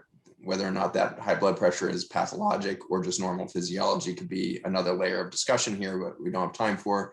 But then there's this 15%, nearly the same, as that 25% population, if you want to think of it that way, 15%, which is millions of Americans that need salt to maintain a normal blood pressure, and will have hypertension events and increase barotrauma on their vasculature, as we talked about earlier, if they don't have enough salt. And so that, I believe, is how science should be done. That's how science should be looked at in our current, world of technology and understanding of physiology. Is everybody should be looked at individually, and their risk factors understood at the individual level, instead of making these broad categorical correlations and then applying that to a population expecting a health outcome to occur. And so in this, I think in summary here, as we kind of start to move to kind of a bigger level of where are we with heart disease and how do we go about managing it, we can say with confidence that we've made some fundamental mistakes about the two primary risk factors that we think of for heart disease around cholesterol and hypertension. We've come to erroneous conclusions through this correlation. But I want to turn it over to Pete Cummings. Dr. Pete Cummings, neuropathologist, triple board certified, has done thousands of autopsies. And I want to look at that kind of end of life correlation. Pete, if you jump in here with us and give us your perspective on how do we see vascular disease on autopsies, and how does it correlate back to not just cholesterols, but lifestyle patterns, and how do you see risk factors, and how would you interpret that for us as we start to think about a more rational approach perhaps to public health? Yeah, there's so much great information being passed around from Peter and John, and it's just awesome to hear them. And you know, we live, and you hit something really important, Zach. We live in a world where it's science by press conference, and whoever can get the biggest headlines are going to get the biggest grants. They're going to control the research and therefore control the treatment, diagnosis of condition X, Y, Z, whatever it is. You know, and for years I taught a biostatistics and experimental design course to graduate students, and trying to explain to them what the null hypothesis was and why you needed one was very difficult. Because what we did is I tried to teach them how to design their thesis project for their research project to write their thesis. And the idea of a p-value in where you have statistical significance where something is meaningful is really how confident are you can reject your null hypothesis rather than how confident I'm right. You know, I always say, prove me wrong, because I can always prove me right. And that's where we're backwards with the way we're training scientists from grade school to junior high school. I mean, who does a science fair anymore? You know, when I had these first graduate students, nobody could list the scientific process, all of the steps that we use, forming hypothesis and, you know, repeating the data and all the steps we go through to do experiments. So, you know, those were very, very difficult things to come around. And when you hear things in the news and words are you thrown around, linking, and this cholesterol is linked to heart disease, and it makes it absolute. And again, we have a situation where we have correlations, not causation. And when I'm doing autopsies and looking at cardiovascular disease, there's not a great correlation between your level of cholesterol and the severity of disease and the extent of disease. And the severity of disease would be how narrow are those blood vessels. And when I cut open a coronary artery in a heart, it kind of looks like a tube of macaroni. And when you have atherosclerosis, that tube narrows. And when I want to tell how severe a disease is, I give it a percentage of occlusion. How closed off is it? And, you know, 20%, 30%, sort of what you see in people as we go through life, because life is a chronic inflammatory condition. We can't do a whole lot about a smoldering chronic inflammation as part of life. But when you start to get to 75% of that blood vessel being blocked, then we call that a critical lesion, and that's where it becomes a risk for heart attack. But I haven't ever really seen correlations, and there's a lot of data in the medical literature to support that high cholesterol level correlates with that severity. Now, the extent of disease is how many blood vessels are involved, and we have, you know, 3 or 4 big blood vessels that come off the heart that supply all the blood. And how many of those would be involved? Is it the left anterior descending, the left circumflex, the right coronary artery, the diagonal? So all the different arteries that have the names that come off the aorta to supply the heart, how many of those is the extent, and severity is how occluded are they? And I don't know how many times I've talked to families and said, you know, he had a heart attack and he had almost total occlusion of those arteries, to say, but his cholesterol was normal. And I've had the opposite, where, you know, had super high cholesterols and people taking all kinds of drugs and ACE inhibitors for blood pressure and statins for cholesterol that had no cardiovascular disease. And, you know, one case, and Peter mentioned this, the calcium score that seems to, I don't know how hot of a topic it is now with people, but they do CAT scans to measure the amount of calcium that's in your coronary arteries and give you a calcium score with that. And I did an autopsy on a person who had, within a month, had a calcium score of perfectly healthy. You know, there's nothing wrong with you, going with your life, you're fantastic. That had almost total occlusion of all of his coronary arteries. So, you know, there's a big mystery here. And one of the things we want to look for in a risk factor is the ability to say exposure to something might elevate your risk of developing a disease, but it isn't necessarily directly causing it itself. There may be multiple other things that have to play in that in order for it to be a causative issue for a disease. So that link, the cause and effect, if you think about cholesterol in this way, for me in my autopsy experience, which is in the thousands, there is the dose response situation where, you know, the higher the dose of something, the greater the response should be. So the higher the cholesterol, the greater the atherosclerotic disease should be. And I just don't see that. And the idea that our bodies are going to make something that is toxic to it is just sort of doesn't make any sense to me.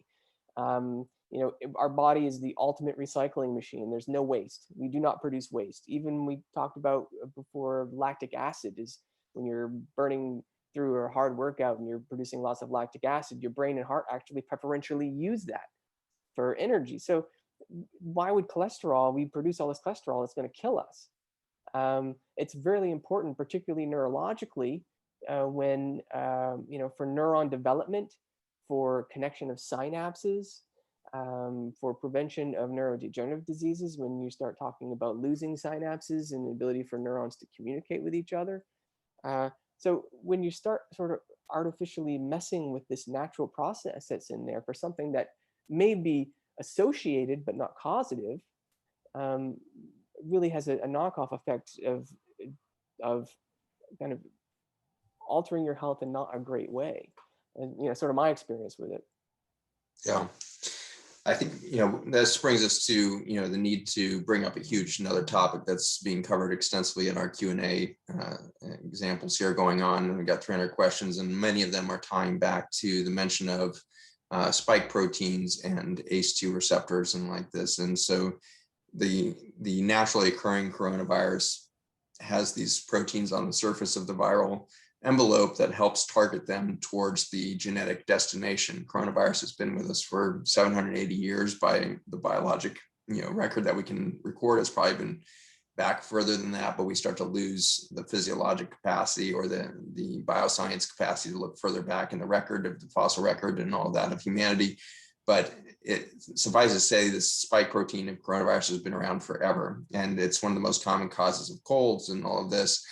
And yet now when we've taken that spike protein and, as you say, Peter, you know, extract it from its natural state or change its, you know, function as we would with cholesterol intervention with a statin or the like, we've now taken the microRNA that would code for that spike protein, or we take the DNA in the case of the Johnson & Johnson, or we take inactivated, you know, viruses that are expressing this thing, and we purify that protein from inactivated thing. No matter how you go about trying to deliver higher amounts of genetically, whether you're forcing the body to make this spike protein or using the viral vector for it, with the whole excuse is you're trying to create an antibody, and antibodies don't keep us in relationship to the virome, which is a whole different, you know, dive. If you haven't heard that one, go listen to what happened last year and the 3 hours of science there, and then the virome and the 3 hours of science there.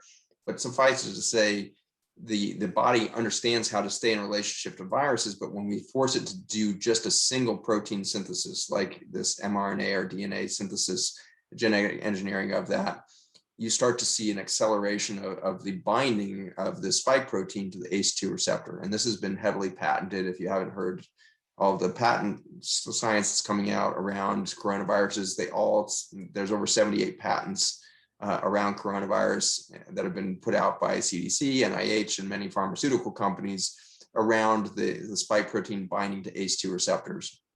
An angiotensin converting enzyme receptor there is what helps reduce angiotensinogen and angiotensin in the system, so that you can balance out that ocean that John was talking about, that salt balance. And so, Pete, what is your perspective on the role, or actually, before we get to the autopsy, can I come back to you in a minute with your perspective on the autopsy? Let me jump back to you, John, and ask your perspective on the effects physiologically that we would expect if we start to genetically engineer through a vaccine program humanity to start producing or overproducing this spike protein as a binding toxin to the ACE2 receptor. So give us a little bit of your perspective there and how it relates to the vascular system. You're on mute right now. Thank you. The good way to put it into perspective is 70% of all grants that are funded by NIH to study hypertension studies angiotensin 2. And in almost every model, if you have extra angiotensin 2, you have more hypertension, vasoconstriction, fibrosis, inflammation, damage, kidney disease, chronic kidney disease. So it's very clear that if you have more angiotensin 2, that peptide, that you create disease, and that's been done, in tens of thousands of papers, completely unrefutable. Well, Ang2 is, ACE2, the receptor for spike protein, is made to convert Ang2 into one of two other peptides that have the opposite function. So having ACE2 around causes Ang2 to be created, Ang1 through 7 or Ang1 through 9, both that go through a different receptor system that have the opposite function. So you're taking a deleterious peptide and turning it into a peptide that's beneficial. So if you inhibit that activity, you're no matter how hard you're pushing it, whether it's the COVID virus itself, which is many viruses that are hitting that system, you're going to have more Ang2 produced. You're going to have all of those symptoms, including the thrombotic and other ones that are part of disease process. And so the vaccine, although effective at making an antibody that blocks that spike protein, before you make that antibody, that spike protein is going in and activating ACE2. So you would expect, at least in the duration of time that's being expressed by your own cells, it's going to do that physiological responses to make more Ang2. So to clarify for everybody listening here, when the spike protein is expressed through the genetic engineering of the vaccine, you turn on the production of this protein, your body starts making a bunch of spike protein. And if anybody hasn't heard, the recent exposés from the vaccine industry itself are suddenly putting out these warnings that, oh my gosh, we didn't think it was going to be made elsewhere in the body. We thought it was going to be limited to the shoulder that we're injecting it in.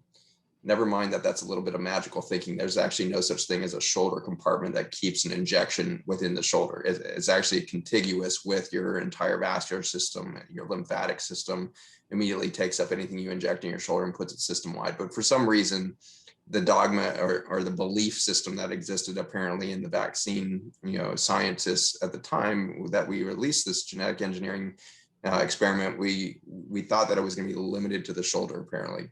But now they're coming out with science, data all over the world now that's flowing back in that we're seeing organ system damage throughout the whole body through an overexpression of this spike protein. And that's been reported in kidney tissue, liver tissue, brain tissue, all of this. And so when that mRNA or DNA hits the system and has all of the genetic tricks to make your body start producing that, you're producing this cardiovascular toxin that binds to the ACE2 receptor, and the ACE2 receptor, once bound, disappears. And so you're taking away the ACE2 receptor when you start making a large amount of this. And so when you take away the ACE2 receptor, as John's saying, you lose the ability to convert into these anti-inflammatory, pro-health, pro-life, regenerative compounds. And now you just have angiotensin 2, which is giving you the fibrosis and the hardening of the arteries and the dysfunction of electrical flow through that. And not surprisingly, this is what you see an explosion of now in the VAERS data and everything else coming out around the vaccine, is all of us that were hoping this vaccine was going to do something positive are being alarmed by the fact that we see this explosion of myocarditis, inflammation of the heart muscle itself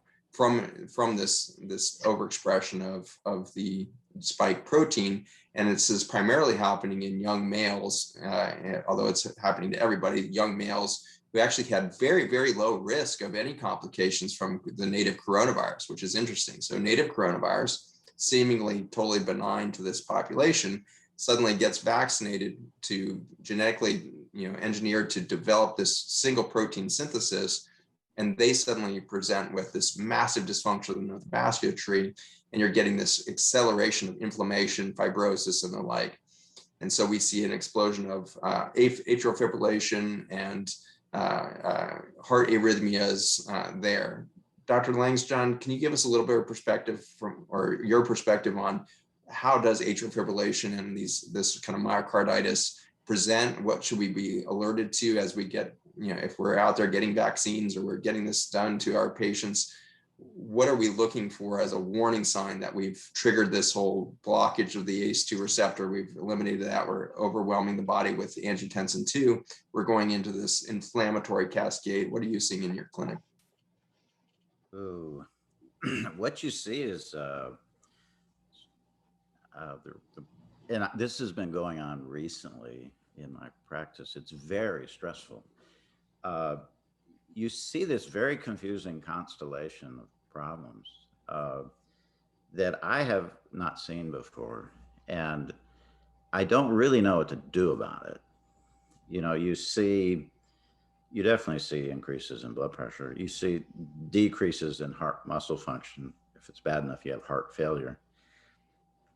Then you get these bizarre mental changes, and they don't fit any normal pattern. This isn't some degenerative thing with your head. I don't know what to think about it, honestly. And I'm only just now, the last, because there's, this has only been going on for 6 months or so, right? 6, 7 months. I take very, very careful notes. We are very specific about, if people were vaccinated, when and that kind of stuff. And there's no question there's some people who have been vaccinated back in January or February who seem to be fine. There's just no change in their health. And then there's others that in a very short period of time, like within a week of these shots, it's usually after the second shot of the 2-shot ones. One of my patients, middle-aged woman, healthy, school teacher, had a just devastating stroke within 12 hours of the first shot. So these things happen, and they're it's completely unpredictable. At any rate, from a clinical standpoint of view, I don't even know what to think, actually. It's just too confusing. Peter, what is your perspective, or Pete? I got 2 Peters here. So Pete Cummings, what is your perspective on kind of the relationship between coronavirus as a phenomenon and some of these vascular complications of stroke and heart attack that we're seeing there? It's really confusing, and it's hard to wrap your head around it, particularly because I think there's a lot of science we're not hearing about.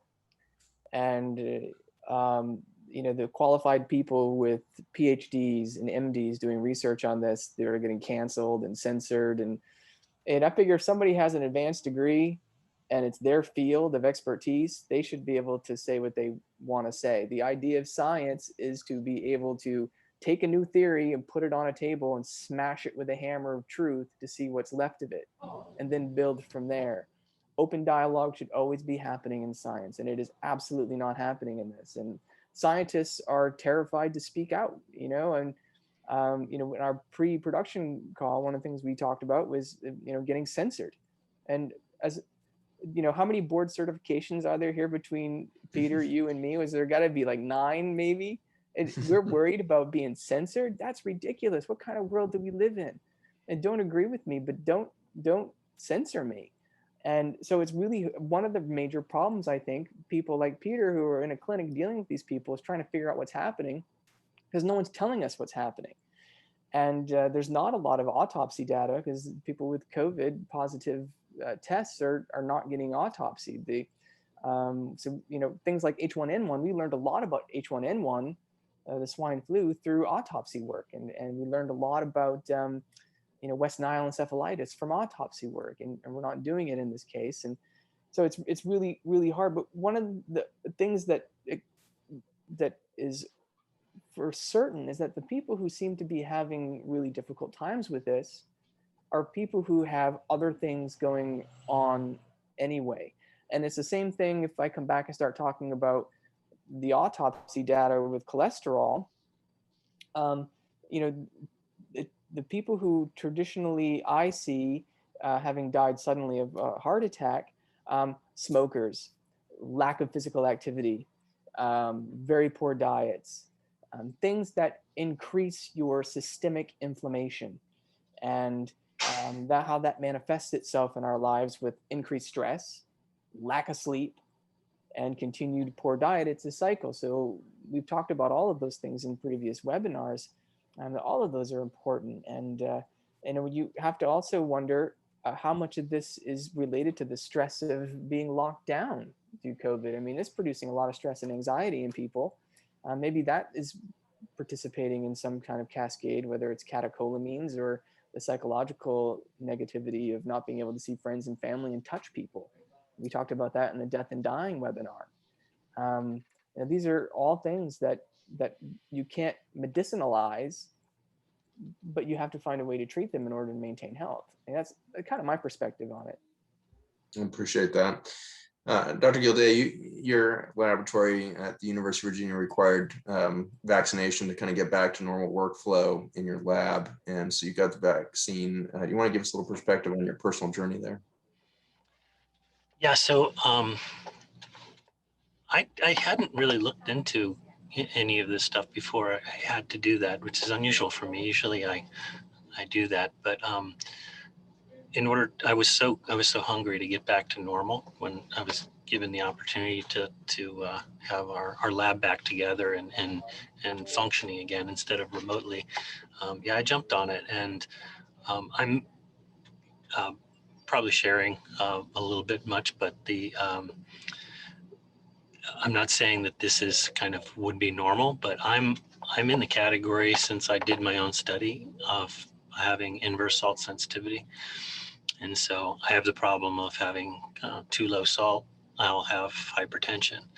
And so one of the issues with that inverse salt sensitive phenotype is that you have a more sensitive angiotensin system. As you lower your salt, the angiotensin system gets revved up, and you have an out of control RAS. And so in my case, my blood pressure went up almost 40 millimeters of mercury. And along with that, a lot of, how do I say this? I found out every injury I had in my life, exactly how severe the injury was and where it was, because every one of my injuries became extremely inflamed. And that was very, very difficult because it affected my sleep.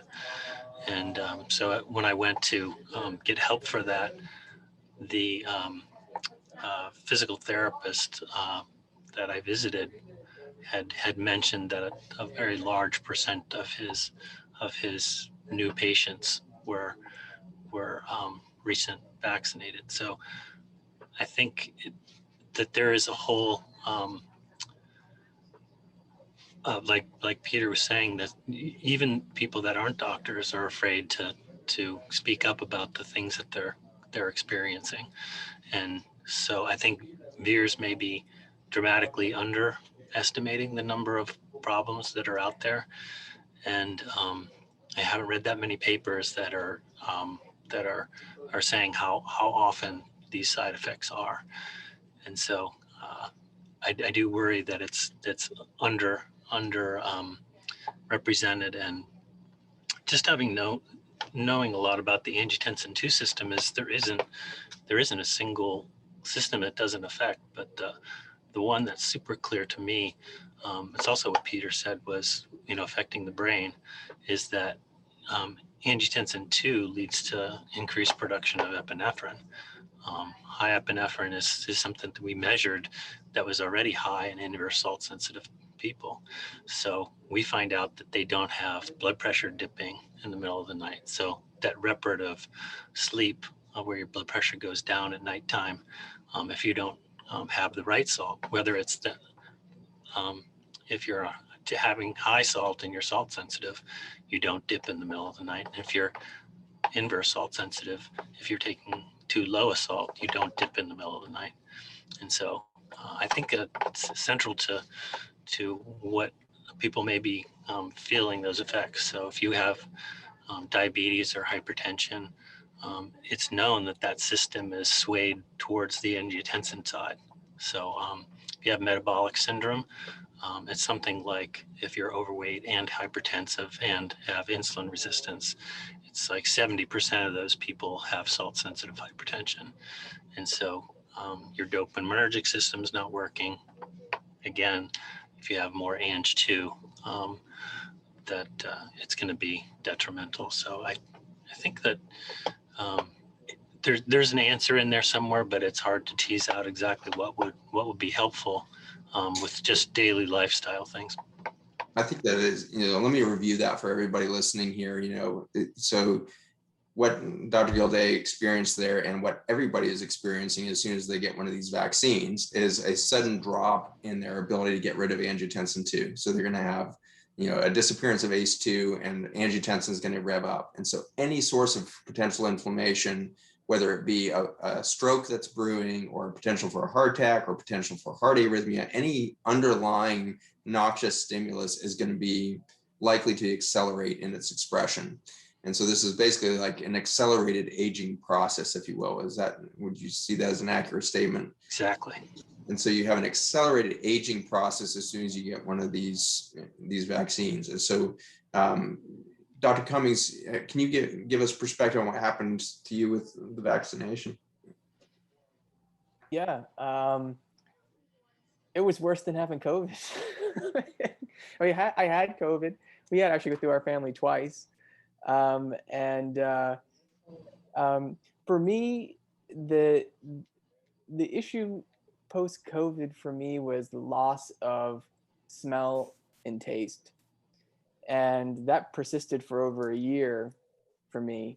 And, I'm admittedly an Irish kid. I love wine and I love to cook. And I couldn't taste food. I used to belong to a wine club that I no longer belong to because I have cases of wine I can't taste. So, there's no real point. So I saw some anecdotal evidence that people who had the vaccine recovered, and I had some burning in my legs at night, all kinds of weird things post-COVID. And I heard that there was a percentage of people who had recovery of those symptoms with the vaccine. So that was one of the major motivating factors for me. And the first 24 hours, I was fine. And then I was about 10 days of I felt like I was hit by a bus, and I developed the worst case of strep throat that I have ever had in my life, to the point of nausea, almost vomiting. I mean, I haven't had strep throat forever, and I'm a pretty healthy guy. So it was a kind of a struggle in that regard. But on the upside, my smell and taste came back. So, I do have a positive result. It came back quite suddenly. And again, actually, it came back. I noticed we were in Florida, you and I, for that trip. And it was that day that I noticed that my smell was back. And it was really overwhelming experience to have that back. But I dread the idea of the argument of a booster, because I do not want to feel like that again. I'd rather get COVID again, because it wasn't, I didn't really have that many complications from it other than the smell and taste, but I could deal with that other than, being in bed for a week with strep throat. That was horrible. That was kind of my experience with it. It's an interesting thing. So, for populations experiment going on right now, we don't know how long this lasts. And so there's no science that's been allowed to be published yet on the duration of the spike protein across the population. We've got some interesting data in animals and things like that are starting to emerge. But in the next few years, we're going to find out, that there's going to be a population or a segment of the population that produces these spike proteins chronically. And it's not going to be a short-lived thing. The coronavirus, by and large, is present in the bloodstream for anywhere from 48 to 72 hours and then disappears. And that's normal for any respiratory virus that comes into the system. The innate immune system is so good at shutting down production of viral genomics. If it wasn't, we would all be dead. I have 10 to the 15 viruses in my bloodstream right now, 10 to the 15 different viruses in my bloodstream right now. And I stay in relationship to them because of my innate immune system's decision-making at moment to moment as to which genetic sequences I'm going to produce into proteins or not. And so now we're genetic engineering past all of that. And one of my main concerns is that if we expose the whole population as we have in the last year or two to native coronavirus, and I don't care if it was genetically modified or not, it is a coronavirus. And so you get coronavirus out there, And 99.9% of the population is not going to have any measurable detriment. And then that 0.1% of the population has, bad outcomes and the rest, but 99% are just fine. What do you have to do to a genetic sequence of spike protein to make sure that everybody starts making and overproducing that genetic engineered protein? And so that's my primary concern around vaccines today is we have developed over 30 years, and look into my three-hour dive on GMO, engineering nature out of humanity. We have spent 30 years figuring out how to trick the innate immune system into making genes, both in plants and in humans. We've figured out how to put promoters on the front end of a gene sequence to force the body to make it. You have to know that coronavirus, when it goes through the population, most people will never go on to decide to make that spike protein, which is a cardiovascular toxin. Instead, they will make a small percentage of those proteins, express them on their cell membrane, make antibodies later to make sure there's no, cross, that they can produce cross immunity to other compounds and viruses and bacteria and all this. So there's this immune intelligence that's built, but it's not the antibodies that produce our balance moment to moment with viruses. Nonetheless, the balance exists. Now we see from a young healthy Dr. Cummings to a healthy Dr. Gildea who's playing hockey on the weekends. Suddenly, when I see John, kind of stooped and slowly walking across the lab, it was weeks after, a month after vaccine. It's startling to see my friends who were not in an impaired state suddenly become impaired. And it has to do with the ways in which we're tricking the body to bypass the normal checks and balances of the innate immune system. And we are forcing everybody who gets injected with these compounds to produce the spike protein. We've bypassed those normal checks and balances. And so we are in a very interesting experiment right now is what happens if we, for a period of time, whether it's just weeks or months, or perhaps for some people years, of expressing the spike protein toxin that's poisoning the ACE2 receptor and therefore upregulating angiotensin 2 and accelerating our aging process. We're going to see fibrosis. We're going to see increased risk of immune dysfunction. All these things happen. And so we don't know yet what the ramifications of are that. And it may be that some people, actually benefit from it. Maybe we see, like your recovery of smell and taste. Maybe that is a harbinger of some adaptive response. And when you stimulate an antioxidant response from this big injury, are some people going to have a benefit from that cascade of inflammation? We don't know. It's completely experimental. This is why none of these vaccines have been approved by the FDA or any other regulatory body in the world. They're all emergency use, which means that we don't know if they're safe. We don't know what long-term efficacy or risk factors are. We know through the VAERS reporting system that we've got tens of thousands of deaths within days or weeks of vaccination. We have very nice published studies showing that VAERS only reports about 1% of the actual incidents that occur. And so like John is very concerned in his experience, goes to the physical therapist. Physical therapist told him that 50% of his patients the last few months are presenting with neuromuscular joint injury or joint stiffness or lack of range of motion, pain, et cetera, related to the vaccine. That's not getting reported, nor are 99% of the strokes, heart attacks, and other atrial fibrillation, all the other things that are causing acute cardiovascular morbidity and mortality in these patients aren't being reported. And so we're in an interesting situation where schools and corporations are being incentivized to require an emergency use experimental and genetic engineering device, which keeps the government from taking responsibility. So if in a year or two we find out that, oh my gosh, these things are causing horrible damage over time, we're radically increasing stroke, heart attack, cancer risk, arrhythmias, all of this, the FDA and the NIH and the CDC can easily say, well, we had no idea that was going to happen. That's why it was only emergency use. We never said it was safe.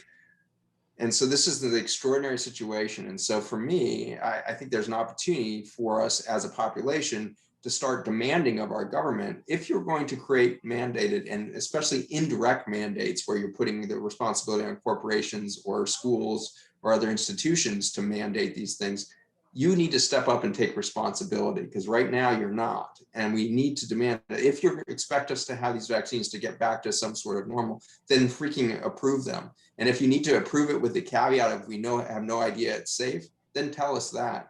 But as physicians, scientists, and consumers, we need to be aware of the fact that these are unproven, unpredictable things that have pathology that is expected from them. Just as when you take a statin and you know that every cell in the body is going to stop being able to produce its normal cholesterol load, you're going to have damage and accumulating dysfunction in every cell of the body.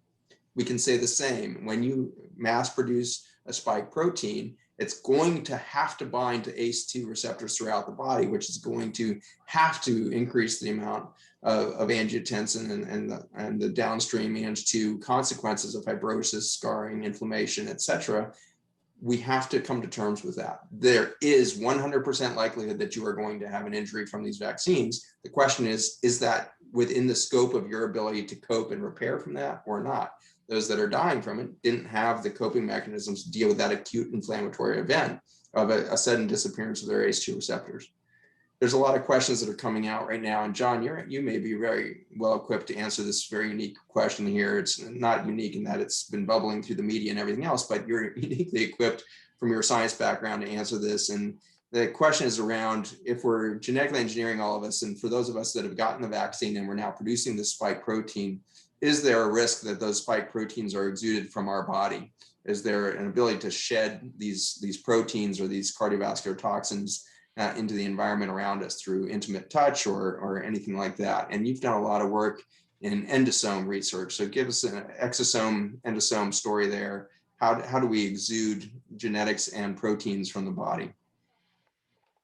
I haven't tried to muddle my way through that before. How would I start? I mean, proteins in general can't or don't have the ability to fly through the air. I think the most obvious route would be through a virus-like particle, and probably exosomes would be the most natural version of that. I haven't heard whether spike proteins are in exosomes or not. These are virus-like particles that are used by the body to shuttle genetic material around, affect cell-to-cell communication when they're not right next to each other.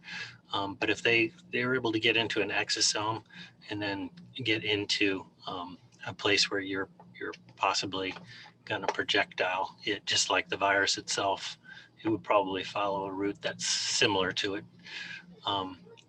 My guess would be that the amount wouldn't be super high, and the virus particle itself, what it's good at is going from a very small number to reproducing in the nasal pharyngeal tract to amplify, and that's sort of the COVID itself amplification that's necessary for the disease state. So I'm kind of hopeful that the actual spike itself in a person who's vaccinated wouldn't be shedding enough to cause harm. I don't know of any ACE2 in skin, so that would be the most obvious one if it was going right to skin and was able to affect the surface, which you might get the particles on directly. But I think there's not much evidence that there's ACE2 in skin. Very good. You've been studying the effects of binding that ACE2 in the accessory cells along the endothelium of the nasal mucosa, the vascular tree as a whole, and all of that. You want to give us a little insights into how disruption of those accessory cells and the loss of ACE2 triggers these events? Yeah, there's some newer technology that. Because I run a analytical core facility, we're always interested in latest technology. And from a single cell sequencing, you do RNA sequencing from single cells, and you can find out from a tissue that's taken from biopsy or from an animal, and you can just disrupt that tissue into single cells and then measure the total RNA that's in one cell. From doing that, both in the nerves that are a part of the olfactory system, and also the endothelial cells that line your arteries. It isn't the nerve itself that has ACE2 or is infected. They're accessory cells. So in the case of the olfactory bulb and the neurons that are part of that cause anosmia. It's an accessory cell that gets infected, and then it's not helping and modulating that nerve cell, and you lose the ability to smell. Similarly, the endothelial cell you see a lot of dysfunction in that cell, in that it's the source of where you have the microemboli. But it's actually the accessory cell that's surrounding the endothelial cell, called a pericyte. Misspoke earlier. That is infected, and when that cell is not functioning well, one of its functions is to inhibit a protein called von Windhelm, VWH. Von Willebrand. Von Willebrand factor, and then you get thrombotic formation. So that's one of the known effects of COVID, is the improper microemboli, and which is causing hypoxia and a lot of those issues along there. But yeah, for those two, it's an accessory protein. So you can kind of find where the dysfunction is by where the ACE2 is. Like in the lung, it's a type 2 alveolar cell in the lung that has the highest expression of ACE2, and that's the cell that sees the most dysfunction when it gets hit by the spike protein. There's something interesting and ironic here, is that ACE inhibitors, which are a blood pressure medication, and statin drugs that we've talked about extensively in this one, upregulate the ACE2 receptor in those lung alveoli. And so as a binding site for native coronaviruses in the air, we could expect people who are on these drugs to actually have a more rapid propensity to absorb these spike proteins from the environment around them. And so it's a kind of a 1-2 punch, where you're expressing a high amount of this stuff, these receptors, you bind a whole bunch of coronaviruses, bring it into the bloodstream, you overwhelm the innate immune system perhaps, and then you have the presence of the ACE inhibitor and the statin drug that then are disrupting downstream anti-inflammatory effects. So you get way too much virus, and now you don't have the adaptive immune system response to that stimulus. And so I think we again find this extraordinary correlation between heart disease, obesity, diabetes, and chronic kidney disease, all of which require us to put them on ACE inhibitors and statins. And then we find out that those are the people that are dying from coronavirus at the highest levels. It's very likely, knowing the pathophysiology of coronavirus as a whole, that our interventions for cardiovascular disease and metabolic disease, because of our reductionist thinking through the disease and drug lens, led to this pandemic of pathology, or this pandemic of pharmacy that we created through unbalancing the ACE2 expression in the alveolar cells in the lung, absorb too much, and then block the ability for angiotensin II to be converted into those anti-inflammatory compounds that would have protected us from coronavirus originally. And so I really believe that we saw the highest rates of death in the world here in the United States from coronavirus. And that's anywhere from, like, compared to parts of India, where like 60 times more fatal per infection than India. And if you then correlate that with the amount of statin drugs and ACE inhibitor usage, you find out, wow, if you want to correlate two things, coronavirus and death, you should first ask, what's the intervening correlation there between chronic disease dysfunction and physician behavior?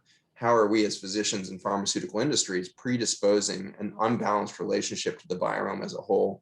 Is a really fascinating perspective for us to start to dig into in the years that come. John, thank you so much. I appreciate your depth of knowledge and your constantly inquisitive mind. You're a blessing every week in our science meetings. I just love learning from you every week. So grateful for that. Dr. Langsjoen and Ali Langsjoen, thank you so much for being with us. It's been a rich experience. I want to give a few seconds here, or minutes, not to cut you off too quickly, to respond to each other, because this is the first time you guys have gotten to hear and learn, and I want to make sure we're not losing some wisdom that I've cut out at the end. So any response back and forth as you've been stimulated by each other's genius? Oh, I have. I think it's absolutely great. I've been taking notes. I love it. I love it. Any parting thoughts that you would love the audience to hear before we depart? I really enjoyed what Peter Cummings was saying about students and training, and for all of us really, that you reevaluate how you learn, and like you're in training, how important it is to have an open mind, and all of us missed some part of our educational training, I'm sure, and and now that we need it even more. um, I really commend what he was saying there, and also for all the people that are listening. You're continuing your education, and taking your health and um, grasping it yourself. How I think that is such an incredibly important thing, and we all have holes in our education and in our growth, and most of the time it's when you had some problem with your own health that your eyes are opened to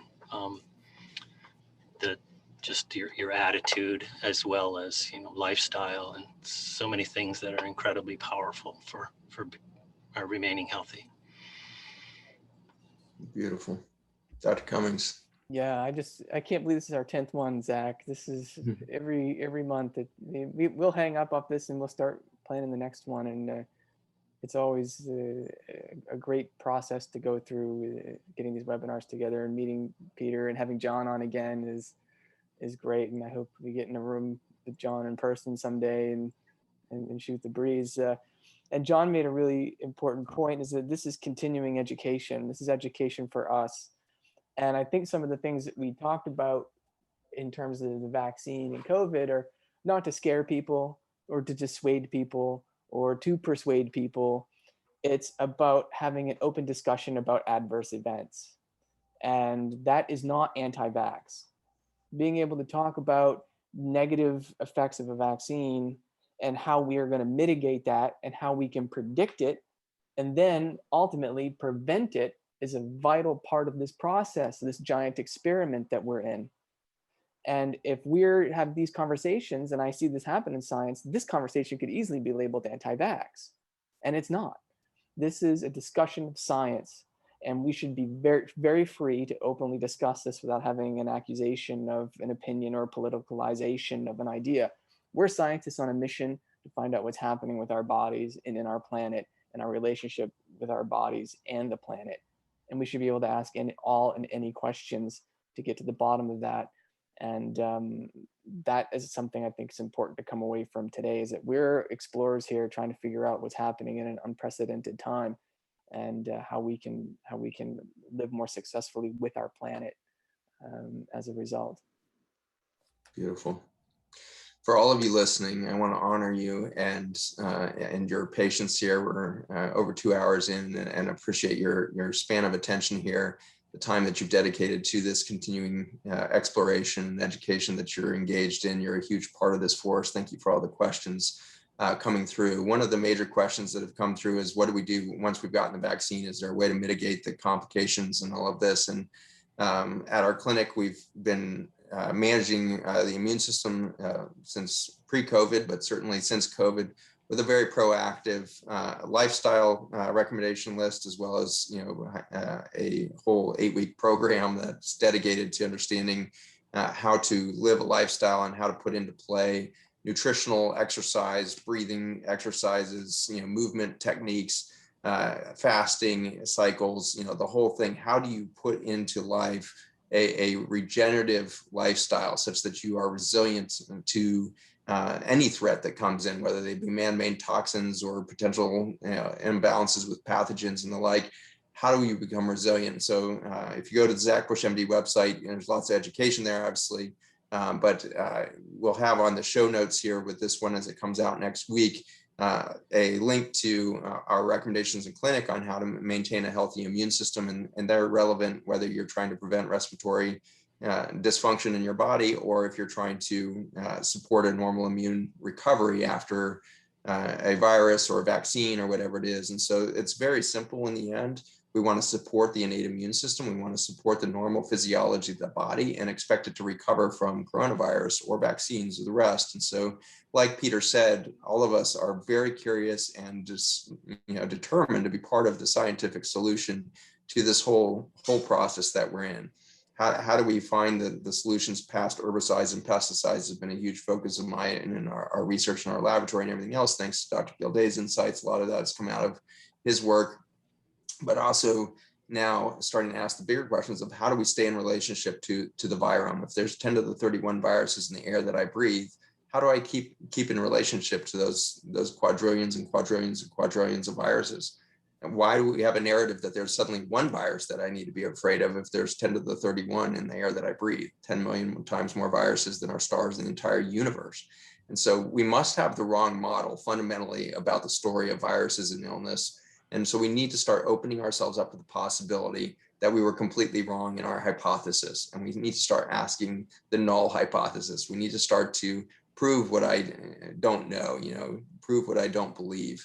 And that's what we really need to start to practice, is a state of humility as scientists, physicians, regulatory bodies. We need to be humble that we not only don't understand the phenomenon of pandemics, we don't understand what predisposes a population to suddenly express a disorder or disease. But deeper than that, we have no idea, by and large, why 90% or 99% of the population has no symptoms or recovers immediately, and the 1% doesn't. And we always go focus on the 1% or the 0.1% or the 0.001%. And we focus all of our attention there, billions of dollars of research, billions of dollars of medical interventions. And we never ask the question, how did the 99% stay so healthy? That's where I believe science and research need to start to focus. And you guys can be part of that as consumers. Every time you go into a physician's office and they say, we need you to get this vaccine or we need you to get this drug therapy, simply start asking the root cause questions of, well, how did this condition begin? Did I develop coronavirus because of a lack of vaccines, or does coronavirus always exist and a small percentage of the population becomes in an unbalanced relationship to that? What creates that unbalance? How do I become balanced with the virome as a whole instead of unbalanced? Did a vaccine have anything to do with our reason for unbalance? And the answer, of course, would be no. And so we need to start asking those root cause questions. And your physician's not going to know. The poor guy or the poor gal is going to be just as confused as the next, because they've never been given the permission to ask those same questions. They've never been given the money to study that question that you're about to ask. So be gracious to your physicians. We are clueless. Our education is so limited. We have absolutely no idea how a 70 trillion cell body works. We're overwhelmed by the responsibility of trying to keep people healthy in the face of a chronic disease epidemic. We feel inadequate all the time. And that puts us in a defensive mindset and a defensive behavior, a defensive verbiage. And so that's going to put us in a defensive state with you as the consumer or the patient in the room, which then is going to destroy the trust of human relationship that was going to be necessary if we're going to have a therapeutic experience at all.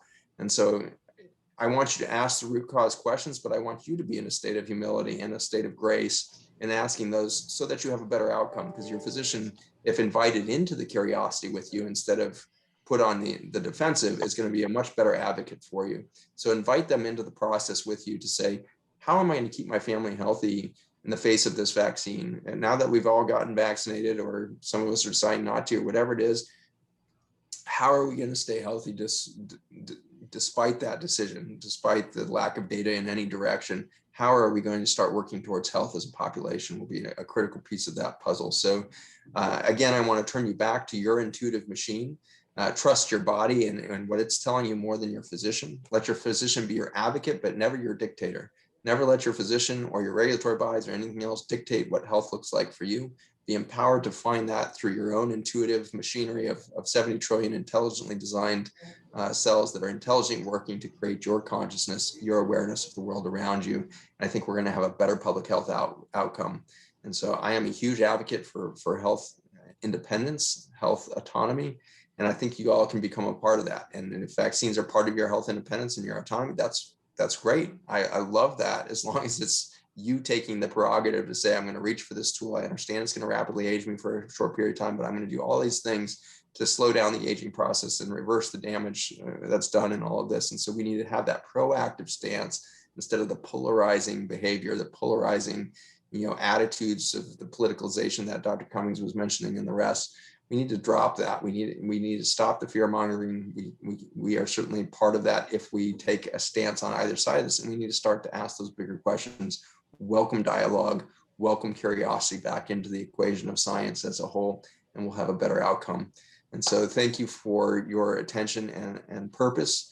And I want to close with the idea of the heart again. We have talked a lot about the biologic, the physical, this pump that we imagine sitting in the chest. And I don't have time today to give you the whole download, but in the 20th century, an incredible discovery was made that the heart is not a big enough muscle to push blood through all of your blood vessels. There's too much resistance in your capillaries, in your vast tree of vascular system for the heart to actually push the blood through. The pumping of the blood vessels actually occurs before the heart is formed in the embryonic state.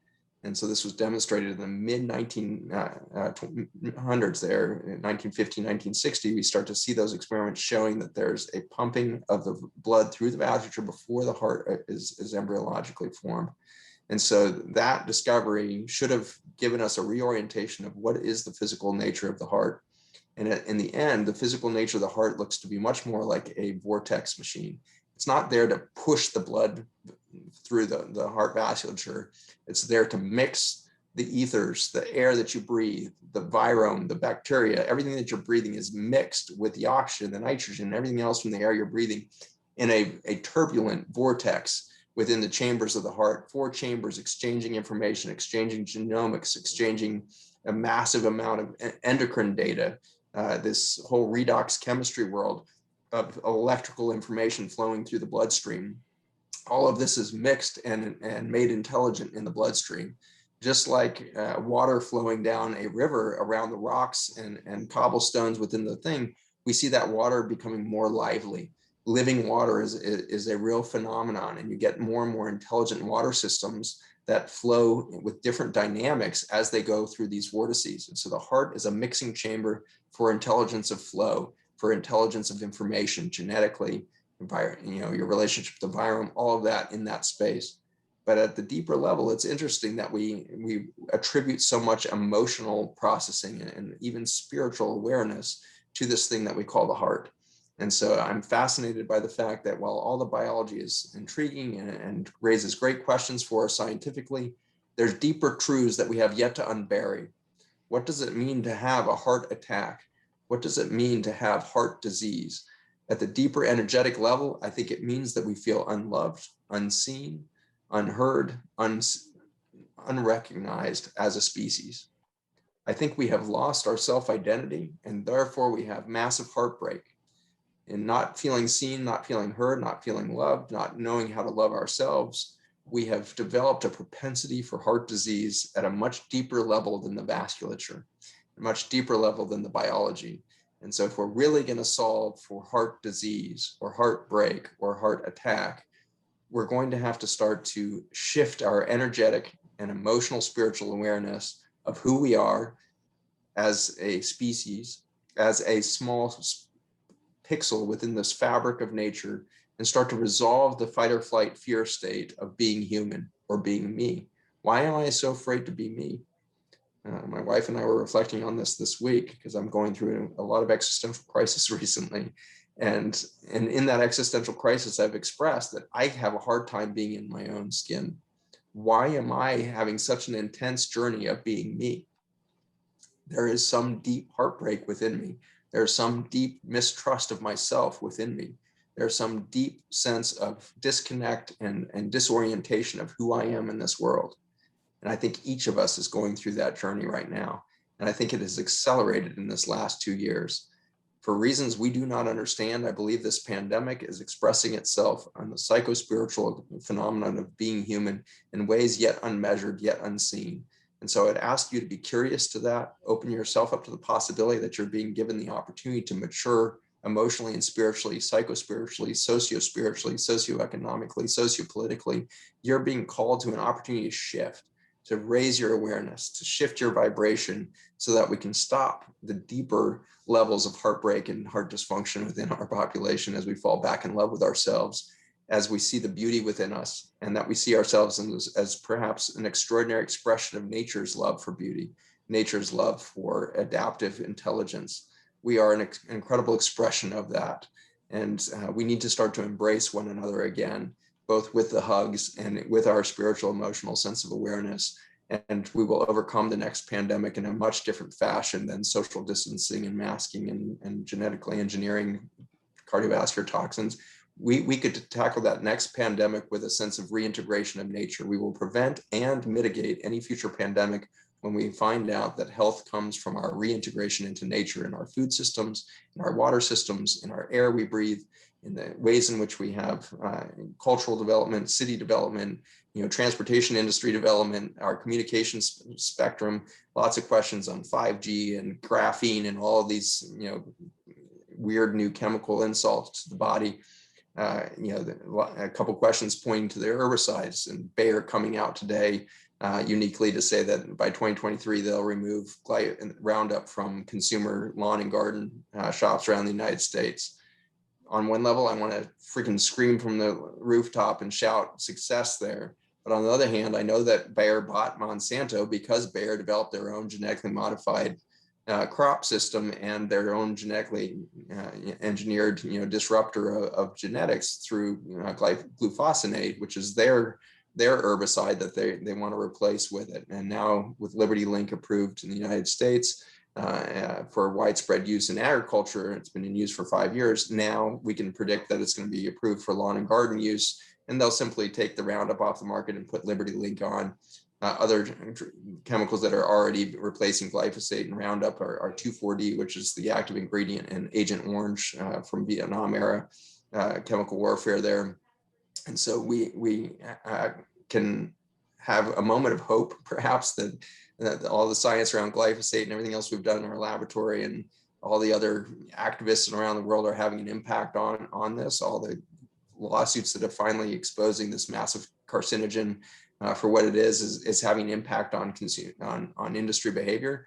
But I already am warning you that it does not look as good as it does. When a Bayer comes along and voluntarily removes something from the marketplace, you have to be cautious that there's something else that's going to be more economically beneficial to them than the Roundup, which is long off patent. Liberty Link is patented. When they replace that glyphosate with some new consumer brand in 2023, that's probably be called something like Happy Farm or Happy Garden or some really nice love a statin kind of name, you're going to have a new chemical to spray on your lawn. Be suspicious, be awake, be aware of the threat of economic advantage to poisoning the population. The same chemical companies that are owning these herbicides and pesticides that are poisoning us are the same chemical companies that are creating the pharmaceutical belief system and education that we are trained within as physicians and scientists. So we have to be very cautious. We have to be aware, and we need independent scientific investigation. We need independent funding of science. And so for that, if you want to continue to participate in funding our efforts to get this education out to you for free, tune into the Global Health Education Summit there on the webpage. You can donate through our GoFundMe, links throughout the Zach Bush MD page there and the rest, and you'll continue to help us get this information out there on larger levels. For those of you that want to have massive impacts on the industry, keep an eye out through the Zach Bush MD website to come aware of Biome Capital, which is the impact investment fund around regenerative agriculture that's just launching huge opportunities for big wealth movers, large family offices, impact investment groups, fund of funds, any of these things, as well as stakeholders in the food and agriculture industry are having an opportunity to accelerate regenerative agriculture as the norm in the United States. We are now scaling that quickly with the goal of making regenerative agriculture the standard of practice by 2030, so that we can recover the health of our planet and return it to its normal biologic function of adaptation, biodiversification, and really the practice of grace at the cellular level, which is that of repair and regeneration throughout all organisms of Earth. So be a part of everything we're doing. Thank you for your support of the Global Health Education. It's been an incredible 10 months with you, and we look forward to bringing you more information in the future that we think will be mind-bending and freeing to you. If you are on medications that we talked about today, ACE inhibitors, statins, and the rest, we recommend you go talk to your physicians and let them know that you would like to take a change of course. If you can't find a physician in your community that's going to help you with that journey, Dr. Peter Langsjoen, how do we reach you and your clinic down in Tyler, Texas? Oh, I mean, it's just, you know, Dr. Peter Langsjoen in Tyler, Texas, you'd get my office number. It's going to get you there. There's only one of you there. I can believe Yeah, it. there is. And I've been here since 85, so it's pretty easy to find. They built the whole town around you. All right, sounds good. All right, well, I have sent many patients to Dr. Langsjoen over the years. I find him to be a radical relief to this march of chronic disease in my patients who've been put on statin drugs and long-term blood pressure medications that have led to a detriment in their long-term health. And he's a wealth of information and has, you know, a durability of a cardiology career that is hard to find in this country today. And so dive in there with Dr. Langsjoen as needed, but look for, you know, integrated medicine doctors in your environment that can help you come off of those medications and make the necessary lifestyle adaptations to improve your life in both its vigor and its quality as well as its longevity. So thank you guys for all joining us. We look forward to continue to support you and your family's health. And thank you, John Gildea, Peter Langsjoen, Ollie Langsjoen, Peter Cummings. And special thanks to Jesse and Esty, who are the masterminds behind these massive operations. They help get all of the news out about these events. They help with the infrastructure. They allow for all of us to know how to get on and where to talk and how to not talk and how to get out of the way. And they make all of this so usable to everybody. So thank you, Jesse. Thank you, Esty. You guys are a force to be reckoned with. Thank you for the impact on public health. Thank each one of you in the audience, all 22,000 that signed up for this one and the many thousands that will join afterwards. Thank you for being a part of this. We honor you and your health journey and hope for a resilient and regenerative future for you and your family.